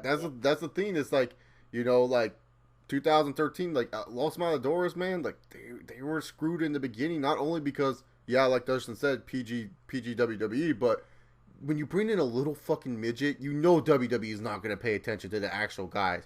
They're going to pay attention to the fucking midget. And that's what they did. They're like JBL. Out is a bull, Michael. They have a license for him, Michael.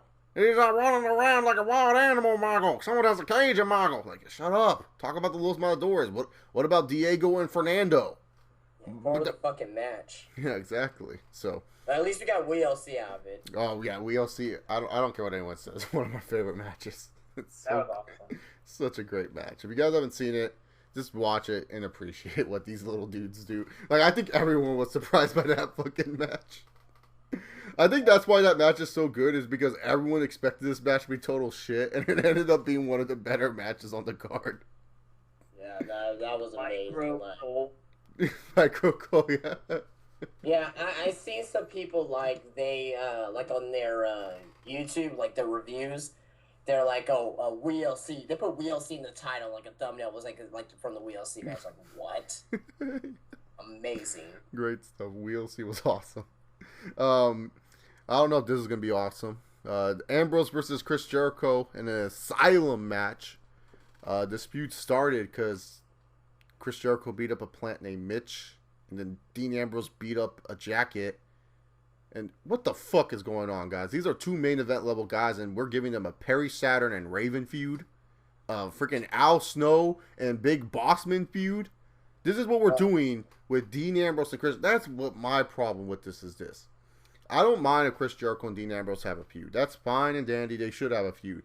But why is it over inanimate objects? Why is it over something so useless that doesn't help either guy out? That's my only problem with this feud. It's like these guys, like Dean Ambrose, he's a guy that is one of your future dudes that you want to feature in the main event. Chris Jericho's a multiple time world champion.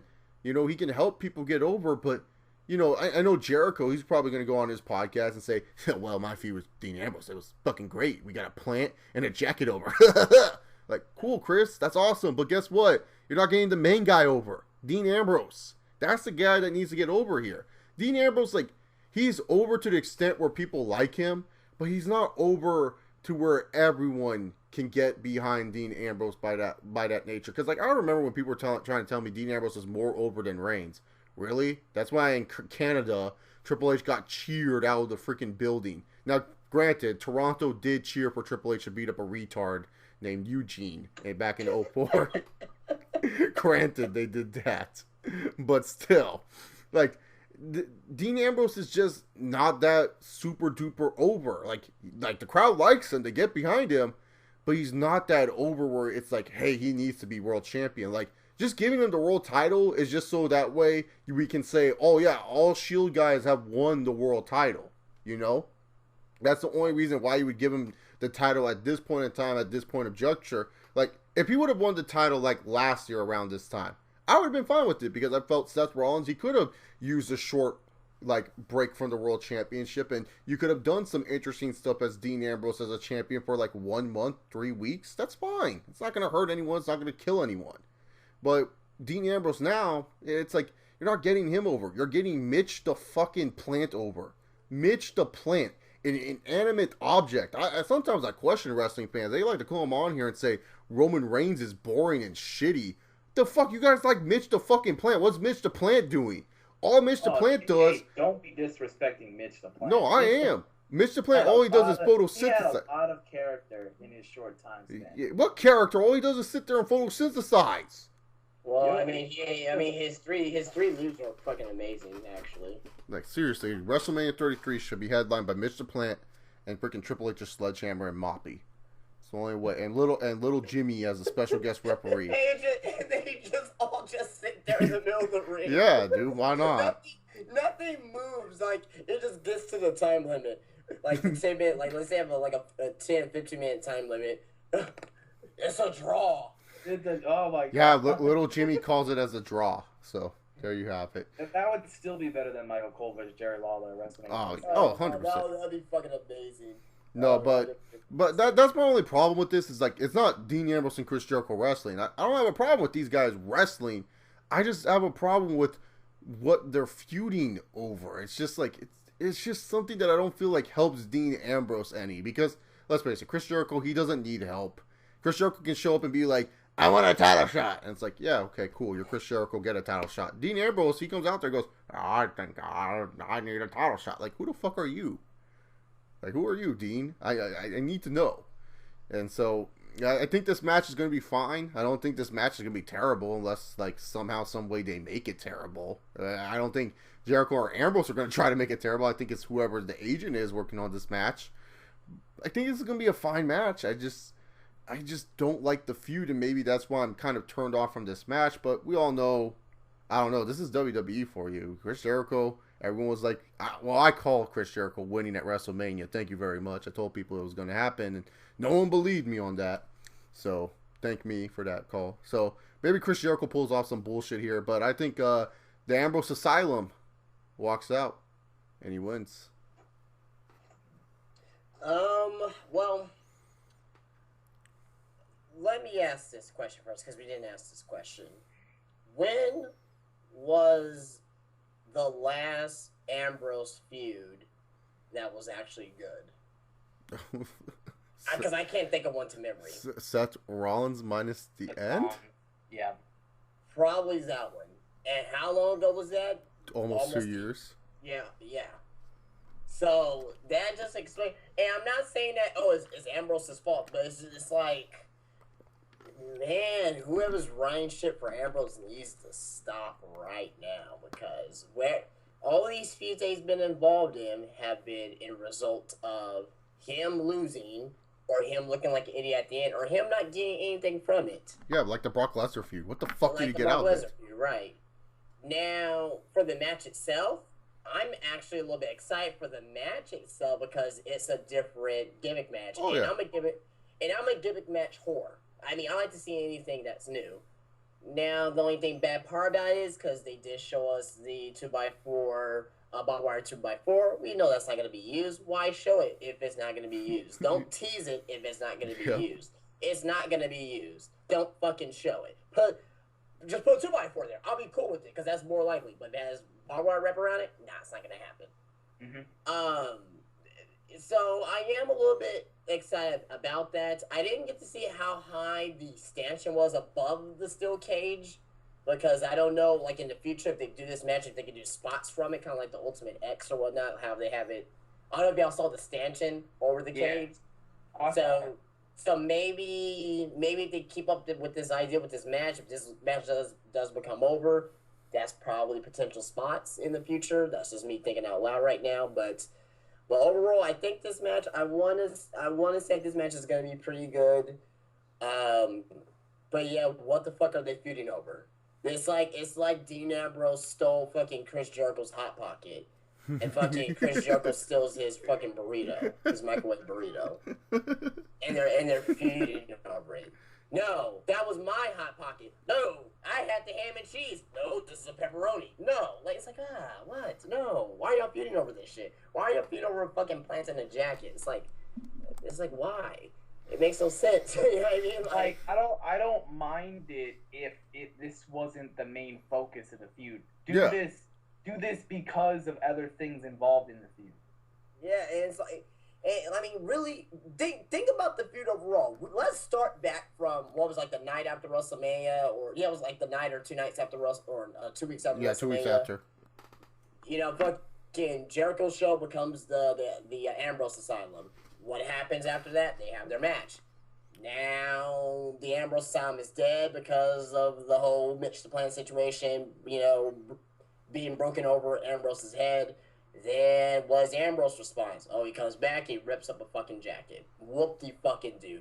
You're telling me that because both of them lost their shows, both of them lost their inanimate objects, this results in a fucking steel cage match? Yeah. Are you kidding me? Like, this match should be built, like, for Ambrose to have like introduced the Asylum match in general, so that way further down the line when Ambrose have these like feuds, it's like, oh wow, I can choose any match, huh? How about my own personal favorite, the Ambrose Asylum match or the Asylum match in general?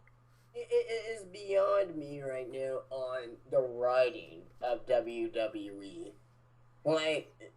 Just how come they can't just feud over something simple? Like, Ambrose is crazy. You know, he comes out and interrupts Chris Jericho. Chris Jericho say, "Well, you're not that crazy. You don't know how crazy I can actually get." And they can just have a feud over seeing who's more crazy. Then they have the Asylum match. Yeah. Because Asylums is for crazy people. So it's just that simple, but they want to make it more PG more than anything else. But at the end of the day, I think, the Chris Jericho. I'll say Ambrose wins because I think Jericho has another Fozzy tour coming up. Oh yeah, he does have another Fozzy tour. Listen to Talk is So I think he has Jericho. another whole Fozzy thing coming up. Then he comes back at fucking SummerSlam as a face for some reason. Because we missed you. He comes back as a face for some reason. Then he'll feud against somebody else. So there you go. I'm going to disagree. I'm going to say Jericho wins because 50-50 booking. Oh yeah, that's true. That's true. They're going to have Jericho win, and then Ambrose will get his revenge on Raw. Like, yeah, that's true. They could do that. That's what they're going to do. Like, Ambrose isn't going to win his own match. Like, I remember when they did the Punjabi prison. Guarantee Kali would have lost his own match. Like, they make their own match, and then they lose it. Like, I think that's... I don't know if there's any other examples of that, but... Well, I wouldn't be surprised. Didn't Undertaker introduce Hell in a Cell, and he lost that match? He introduced Hell in a Cell. He lost to Shawn Michaels, but and thinking about it now, I'm still gonna stick with Ambrose, but he did win last month as well, so it'll be fitting if Jericho wins this one to trade off. But that means they'll have to have a rubber match, so they're just not gonna end a feud on one person has one win, one person has another win, so that's why I'm going with Ambrose because like I said, the whole Chris Jericho Fozzy thing. Yeah, and also for all those people out there, yes, I did enjoy Al Snow and Big Boss Man versus Pepper. You know, I did enjoy Moppy with Perry Saturn and Raven, but here's the thing. That was undercard feuds. When I'm talking about main event feuds should not be like this. Like that's like Stone Cold and The Rock fighting over, like, Stone Cold was celebrating and The Rock unaccidentally tipped over Stone Cold's beer. And then Stone Cold was pissed off by that, so he wants to defend his title against The Rock. Like, no, that's just stupid. Like, that doesn't help anyone at all. So that's why I'm not a big fan of this feud. But speaking of a feud I am a fan of, Roman Reigns and AJ Styles for the WWE World Heavyweight Championship Extreme Rules match. This one I hope is going to be just as good, if not better, than their Payback match. Payback match was really, really good. I felt that they could have done a lot better if it wasn't for the McMahons trying to shove their heads into the match like assholes that they are. But it's okay. Forgive you, Shane, and your robotic voice, and Stephanie and your whiny voice. So, AJ Styles and Roman Reigns. This match, I think, is going to be good, if not great. If not, no pun intended. No, fully pun intended. Phenomenal by both these men. I think they have a natural chemistry with one another. I think AJ Styles is overall the best worker in the WWE. Yeah, you Seth Rollins fanboys, and I like Seth Rollins too. Can shove it. I think AJ Styles is just overall, he can just wrestle with anyone, and it'll be a really great match. And Roman Reigns, he's proven time and time again he can wrestle great matches too. Like, I like to challenge people on this one. Please tell me, like, how does Roman Reigns suck when I feel like he's had better matches than Dean Ambrose or Bray Wyatt? I can't, like, Dean Ambrose and Bray Wyatt, you can count how many bad matches they've had on their finger, but when it comes like multiple fingers. But with Roman Reigns, he hasn't really had that many bad pay-per-view matches, and he's been facing the same guys that Dean Ambrose and Bray Wyatt face. So to me, Reigns and AJ, they're just gonna go out there, tear the house down. Hopefully the club does not get too involved. Like, I don't want the club to decide the winner of this match, is what I'm trying to say. They can get involved, but do not make them the decisive winner. Like, let's say if AJ loses in this match, I don't want it to be because of the club costing him this match. Like, that would just be kind of like, oh, really? Really? You're just going to give Roman a soft win like this? No, just have a decisive winner Roman or AJ, it doesn't give a fuck to me. I like both of these guys. I think Roman should win it more because you got to kind of keep the title reign going just to see what else you can do with them as champion. Because keep in mind, he is going to be the guy for the next few years, people. Whether you like it or not, he is.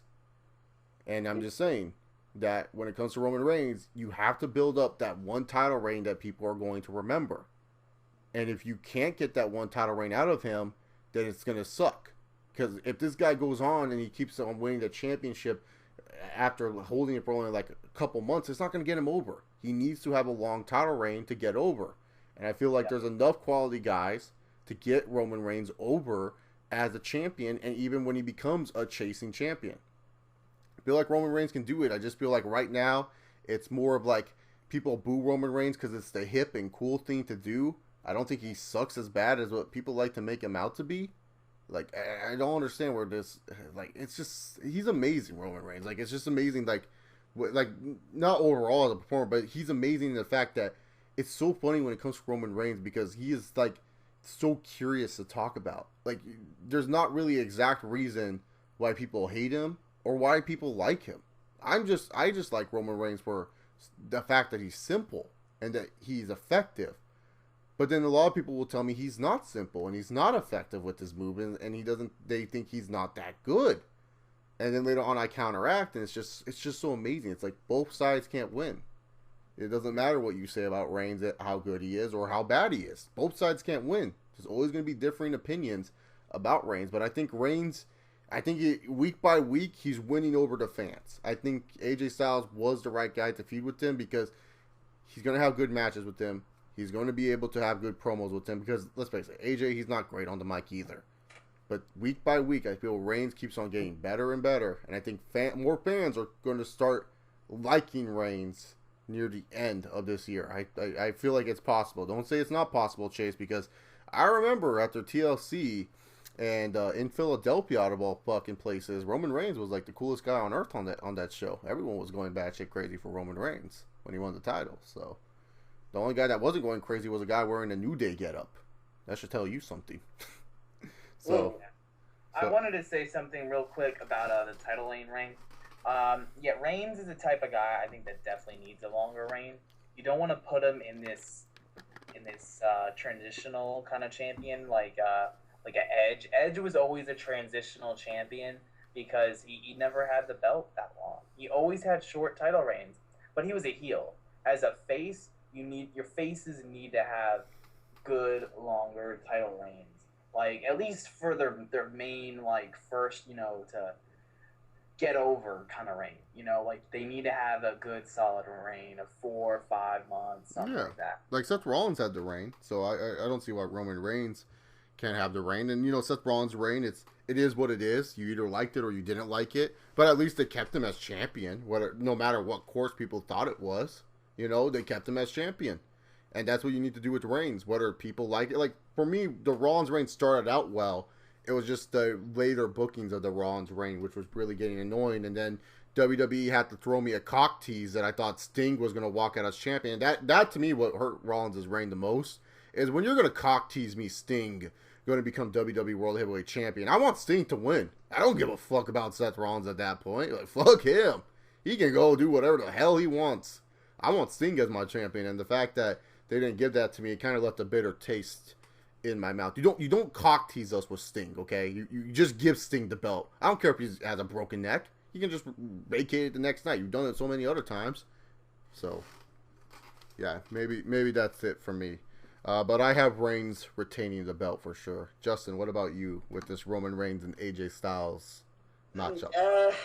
Yeah, I'm gonna go with Reigns winning the match, but my main issue is that I'm gonna see it coming. The club is gonna come out there. They're gonna turn on AJ. That's my prediction. I think they're gonna turn on AJ just because of the fact that they've been planting the seeds there. It's already there in front of us, and no one has really noticed yet. If you haven't noticed already, then you should. Have they even made a shirt yet for the club? No, they haven't. Ah. There's There's no. I think they're really waiting. No, I don't think Finn Balor. Finn Balor, like I say, he's not going to be coming out until after his match against Samoa Joe at the next NXT. But they'll have the club turn. Not the club, but not turn heel because they're heel already technically. But they'll turn on AJ. Then pretty much there's gonna be a mastermind behind it. Then that's where they'll bring in Finn. So it's not gonna be a quick like in your face type of thing. It's gonna be like, oh well, who told Doc Gallows and not Doc, but Luke Gallows and fucking Carlson to throw AJ? Then that's where Finn Balor comes in. That's where you're gonna have your actual feud with Balor and AJ. That's gonna be a couple months down the road though. But I think that's where I think it's gonna start at here at Extreme Rules. And I think it's going to continue through Money in the Bank, where they can screw AJ from winning Money in the Bank, because obviously AJ, if he's not going to have another match against Roman Reigns, he's going to be in the Money in the Bank match. That's just obvious. Or what they can do is Mr. John Cena. AJ won't have a partner to face the club. Maybe AJ and John Cena team up to take on the club. Yeah, possibly. That's another. So that's another thing. So they got a number of things that they can do with this here. Yeah, Roman Reigns, as far as having a long title reign, he definitely does need a long title reign. Austin had it. Cena had it. You know what I mean? It's Reigns' turn. It's his own thing now. Now, when Austin had it, he lost it at King of the Ring 98. That was in June. That was the first blood match, but he went back the next night, though. So that didn't really hurt his reign, but he did lose it again into before Survivor Series, I believe it was. Yeah, it was before Survivor Series where he lost it. That's where was that the breakdown? Or maybe not breakdown, but it was Kane and Taker. Yeah, it was Kane and Taker. Yeah, the double pinfall. I was like, and fucking I forgot the name. I don't know if it was wasn't Unforgiven, but it was I'm trying to think of the name of the pay-per-view. Fully Loaded? I think it is Breakdown, though. I think you are right about that. I think it was one of those Yeah, I thought it was the fall pay-per-view where they did the double pins. Yeah, and that's when fucking McMahon stole the belt, and he was like, "It's mine, Austin!" And he just flips him off. Yeah, but that was pretty much Austin's reign. Cena's reign in 2005 held it till January. Huh? He held it till January of 06. Yeah, he had it till January. And I forgot who the fuck did he lose to? Edge. Money in the Bank. 2005? Yeah, 2006. January 2006. Oh, that's when he cashed. Okay, yeah. Cash in. Oh, yeah, New Year's Revolution. Okay, there you go. Yeah, okay, New Year's Revolution. So, Cena had a very lengthy title reign. So, we're going to be looking at Reigns. If he does lose the belt, Night of Champions, I don't think that's going to happen. But if anything, if he does lose the belt, if he does go into WrestleMania next year as champion, will probably be between Night of Champions, possibly Survivor Series. Not too much happens on Survivor Series. He could be just in one of those 5-on-5 matches, you know what I mean? Or if he's in a fucking Survivor Series match, it's gonna be like an easy match for him. But the actual realistic point for me will probably be the Royal Rumble, because a lot of title changes. If you look at the history of Royal Rumble, a lot of big title matches, title changes that have happened there. So that could possibly happen with Roman Reigns. But they need to make him look strong. This will be a match that will make him look strong. Have him go into SummerSlam, have him in a marquee match against a major guy, and keep this ball rolling. And eventually we're gonna see what's gonna happen. This next 3 to 4 months is gonna be very important for WWE and Roman Reigns, because if Roman Reigns does not get any more fans behind him in a positive manner, then it's not going to be good for WWE. But if that tide turns, if that switch turns to more positive reaction to Roman Reigns, it's going to be very well for WWE, because they finally, Roman Reigns is finally getting more over positively with the fans. So, but back to Extreme Rules here. It's going to be a stellar match. Roman Reigns is going to pick up the win, and with Bullet Club, well, not Bullet Club, but Balor Club or whatever, Anderson and Gallows attacking. And how would you say that they attack AJ? Like, they'll just turn on him. Period. They'll just turn on him. Because you have it like in a typical fashion. If you think about it, just little things like blind tags from fucking Gallows and Karl Anderson coming into the match, it's gonna come to the point where AJ is gonna be like, I don't need your help. You know, you help me, you help me all the time. You're always trying to protect my back. They come out, AJ stops them.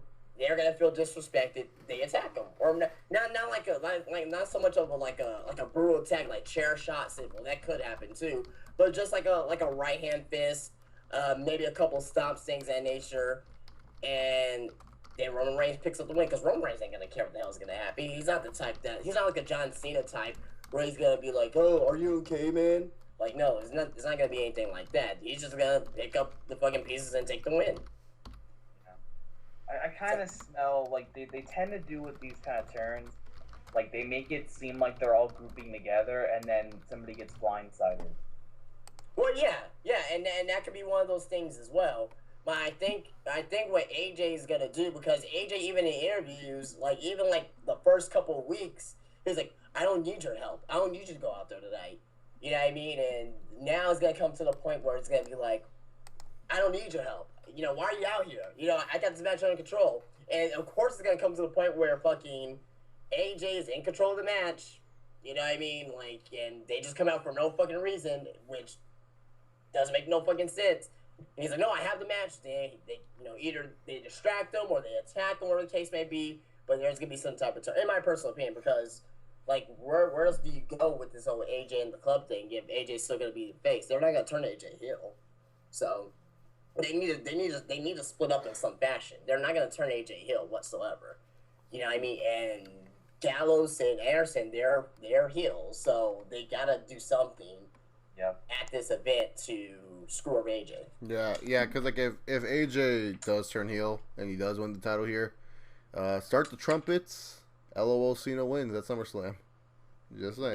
Yep. No, I'm just saying that's gonna happen. Yeah, and that'll be the end of the whole. That'll be their plan for John Cena's 16th title win, or was 17th? 16th. 16. Oh, he hasn't tied Flair yet? No, he's 15. Okay. Because remember Jon Stewart? He said that the reason why he didn't want Cena to win the title was to tie with Flair. He was like pissed off and stuff like that. He's like, I did that for all the wrestling fans, and then Ric Flair just kind of was like laughing at him and stuff like that. So yeah, because like that will happen if AJ turns heel. Even if Roman turns heel, people don't understand, dude. Cena's gonna come back, and this new era led by this new John Cena, it's not gonna be good. So they have to go in with other guys. Like, see, I'm not saying Cena can't go and fight for the title. That's fine if he wants to fight for the title. It's just if you're building up a feud and you're just gonna have it where Cena wins, it's not gonna like benefit these guys that need to help me. Like, yeah, Cena's a cash cow, but you need other guys that are cash cows too. You can't just keep relying on the Cena basket to bring you in money. You got to rely on other guys to help bring in money. And Reigns and AJ are two guys that can help bring in the money. You know, I see Cena as Bret Hart back in 1996, because when Bret Hart lost to Shawn Michaels at 12, and that's WrestleMania 12, he went away for a while, all the way up until Survivor Series, where he fought Austin for the first time in that Survivor Series match. If you go back and watch the promo, if you have the WWE Network, I believe they still have the pre-match promo where Bret was saying that, oh, you know, I've been gone for 8 months or 6 months, wherever it was, and the WWF has changed. I think John Cena could do something like that. Not to where that John Cena will turn heel, because that's what happened with Bret Hart. He eventually turned heel over that. But just to say that, oh, it changed, because since John Cena's been gone, guys like Sami Zayn came up, guys like Apollo Crews, Baron Corbin, Enzo and Cass the Vaudevillains, all those guys, they all came up, and they've been actually, coining this new phrase, new era, pretty much ever since the night after WrestleMania. The new era is here. That may be something that John Cena can run into, and something that they can use for John Cena, from him being from the PG era, the ruthless aggression era, for them something to use with John Cena sometime down the road, which I think would be very interesting. Yeah, exactly. 100% agree. All right, so that's Extreme Rules overall. Oh, I haven't given a prediction, but I mean, come on. Who else would I be picking here?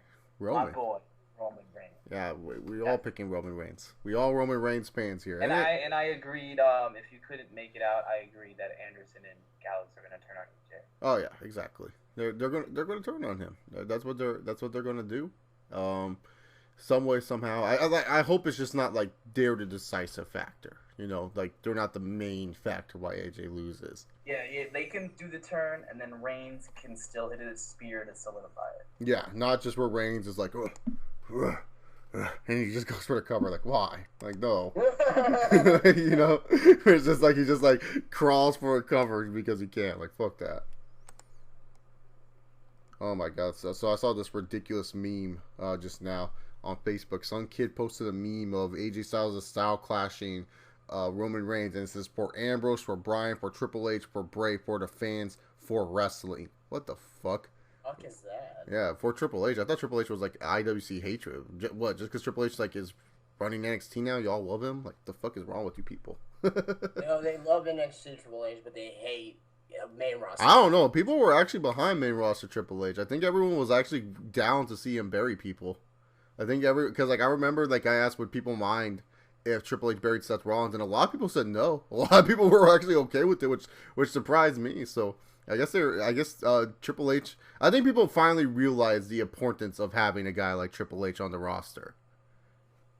I'm not gonna lie, I miss Triple H, man. Like, fuck this robotic. He'll be back. I think SummerSlam's gonna be pretty damn good this year. Oh yeah. I mean, because they can bring back Triple H for this whole power struggle with fucking Stephanie and Shane too. So. Hunter, I like your run that you've done, but let's face it, it wasn't successful. Under the new era of the WWE, I've been doing pretty well. That's a shame. That's a shame promo. He just talks like a robot, man. Like, I don't like it. Miss Triple H going, the King of Kings. I'm the best. Best for business. Step and I come out here and give you the best. I miss that. I don't like this Shane robot. I think Vince killed the real Shane McMahon and made a robot Shane. Probably so. I mean, how else can you explain how he's walking out there, jumping off the Hell in a Cell? It's a robot. That makes sense. Yeah, well, everything makes sense now. But yeah, I do miss Triple H a little bit. But I think people like Triple H now, Justin. I think a lot of people were down to see Triple H just bury these young talents and just be the King of Kings. Like, I remember people were jokingly that they would, or I think maybe seriously, some people were actually serious that they would love to see like Triple H lose the title at some point, and then later on win the title back like again, and then later on have it where him and Cena battle to see who's going to tie Ric Flair for 16 world titles. Yep. I think some people were either joking or serious about that. I think mostly serious because a lot of people said that would be interesting. One of these guys gonna be WWE champion tonight. That'd be great. So, anyways, so yeah, that's the show. Extreme Rules. I think it's gonna be another solid effort by the WWE. I don't think it's gonna be the best show of the year. Nothing will beat Royal Rumble this year for me. It's gonna be hard to top Royal Rumble, which I think it was the best show this year. So, yeah, that's it for Extreme Rules. My thoughts. So, what are your guys' thoughts heading into Extreme Rules? Do you think it's going to be another solid effort? And when I mean solid effort, usual, this is awesome matches and matches that are pretty good, but just don't really lead to anywhere storyline-wise. I can't really remember like a last pay-per-view that from WWE that I thought was bad. Like, actually, like god-awful. Fastlane? Yeah. I didn't think Fastlane was bad. Oh, really? And I think Fastlane was... I thought Roadblock was pretty bad. But Roadblock wasn't really supposed to be... No, Roadblock was just a special, but I thought Fastlane was terrible. I thought Fastlane was okay. I didn't think it was, like, god-awful, like, cringe-worthy fucking, I was gonna say Capital Carnage, but Capital Punishment... Oh, no. That was bad. I mean, I thought it was okay. Because, I mean, I'm comparably speaking to, like, from pay-per-views that are from the past 5 years. Probably the worst pay-per-view I've seen in the past 5 years was either... I always said it back in 2011, Over the Limit was worse than I think Over the Limit was worse than Capital Punishment. The only thing that gets over the limit ahead for me over Capital Punishment is the Rey Mysterio and CM Punk match. That match pissed me the fuck off when they stopped it right in the middle. And then on top of that, I was a big CM Punk mark at the time. So when CM Punk had to get his head shaved, I fucking was pissed. No, that was 2000. That was another year, Ross. Another year? Yeah, I talking about Over the Limit 2000. You're thinking about Extreme yeah, Rules. You're thinking of Extreme Rules 2010. Oh, yeah. I'm talking about Over the Limit 2011. I'm trying to think of the fucking event now. Over the Limit 2011 was Miz and Cena. Then this is the main reason why I put Over the Limit worse than Capital Punishment. It was the Intercontinental title match. Fucking Ezekiel Jackson did not beat Wade Barrett. Then at fucking Capital Punishment, Ezekiel Jackson did beat Wade Barrett. So something useful happened, on that show. Then, oh god, don't get me started on fucking John Cena and fucking R-Truth. R-Truth was in a fucking world title situation, guys. Remember that? Yeah. Little Jimmy. Yeah. I'm expecting Extreme Rules to be a really good show, maybe a great show if everything goes to the potential that I think it can go. So there's a big if there, but I still think it could be a really good show. Yeah, I agree. Yeah, so Extreme Rules is going to be a solid outing. Anyways, if you guys want to follow these fine gentlemen, all their links are going to be in the description box for JD Venom's Twitter, YouTube channel, and also YouTube wrestling content. It's going to be there for Gold Standard's Twitter and YouTube. Sorry, Ross, I'm not going to plug the Instagram this time around. So, that's fine. This feels okay. Yeah, so the Extreme Rules. We will join you guys next time to talk about WWE Money in the Bank. Probably going to be a candidate for a good show because Money in the Banks haven't been really. Let's be honest here. There hasn't been really that many bad Money in the Banks. They've always been consistently good shows, for the most part. And also recap. That was horrible. Oh yeah, 2011 is the worst Money in the Bank of all time. I don't know. When people say it's the greatest show ever, I just roll my eyes. Man, like Big Show doing a drop kick to Mark Henry. Like, what the fuck was that about? And how stupid was that decision to give CM Punk, a guy who was not under contract, the championship? What idiots! Fucking awful. Yeah, it's totally dumb. I mean, it was Del Rio's destiny. He won. Oh, how predictable was that? Yeah, I know. They should have just given it to a guy like Rey Mysterio. He needed it. I mean, Daniel Bryan. Did they have Daniel Bryan win? Where he's at now? Yeah, exactly. He's retired. All these other guys are still wrestling. Like, what the fuck are they thinking? Trying to create a new young technical star? What idiots? Dumb. Fucking shit-tacular. Who remembers the Divas of Destruction, Natalia and whatever her name is, Beth Phoenix? They took on like Booty Bop and Kelly. I forgot about that. Yeah, I think that happened. And of course they had to do this the stupid decision of Christian winning the title by getting kicked in the balls. Yes. Spat in Orton's beard and everything. It was disgusting, and he kicked him in the balls. Christian became champ. Oh, that was beautiful. By the way, if you guys can't tell, we're sarcastic. Money in the Bank is one of the better shows in the PG era, if not the best show in the PG era. Yeah, 2011 that was fucking amazing show. Yeah, exactly. We were just trying to say how. Well, you kind of look at back in the future. You look at if we were to review Money in the Bank now. And you look at where the winners are at now, you would kind of agree that maybe it is not that good of a. I don't know, quality wise, it's still a good show, but if you look at looking back on hindsight, I mean, Kelly was your fucking Divas champion at the time. Like where the fuck, like she was going up against Bella. I mean, so we're both not in WWE no more. Yeah, I mean, we're both like retired now. And it's like, oh man, like. Guys in the Money in the Bank ladder match, like the Raw Money in the Bank, like fucking Alex Riley. He's gone. You know what I mean? Like R-Truth, Swagger, you know what I mean? Rey Mysterio. Then you got like Wade Barrett, Justin Gabriel. No. he had a chance to become like the Money in the Bank winner. Like that's fucking amazing to me. Justin Gabriel, PJ Black now on the Independents. Yeah. if you look at it in hindsight, like the winners too, not really all there. You know, Christian gone, CM Punk definitely gone, Daniel Bryan retired, Del Rio, he's still there, but he's not Del Rio. You know, like Mark Henry be at the Big Show. Oh yeah, Mark Henry. He's not part of the New Era anymore. So basically, like, and I don't remember how many matches there were on the card yet, but if thinking right now, Kelly, well, not really Kelly, Mark Henry and Del Rio are probably the only two winners. Like the guys that actually won on the event are actually still with the company. Yeah. Amazing. Just know that's just 5 years from the WWE. So who knows? You can't really even count Mark Henry because I don't remember the last time I seen Mark Henry on TV. So ADR. Yeah, exactly. So like that's just from 5 years ago. So who knows? 5 years from now, we may not be talking about these dudes on Extreme Rules. We may AJ Styles. Oh my God! Like what the fuck happened to him? Yeah, exactly. So that's why it's kind of like that's why when you want to build stars and stuff, you want to try to make sure you get good years out of their investment because.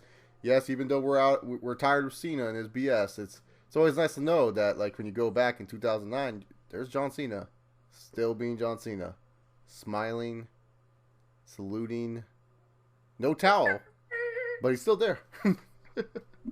So, yeah, that's going to be it for the Extreme Rules podcast. Thank you all for listening. I think you guys can save this on if you have YouTube Red or just download the audio for the MP3 file. I'll get SoundCloud back soon. Just know I got a new job, so gotta get my monthly subscriptions all set up and everything like that. So yeah, that's pretty much it. Thank you all for listening. Thank you, Justin and Ross, for once again doing this. We'll see you guys for the Money in the Bank and also recapping TakeOver Steel Cage or No Escape or Joe vs. Balor 3, whatever the fuck they call this TakeOver. Peace, guys.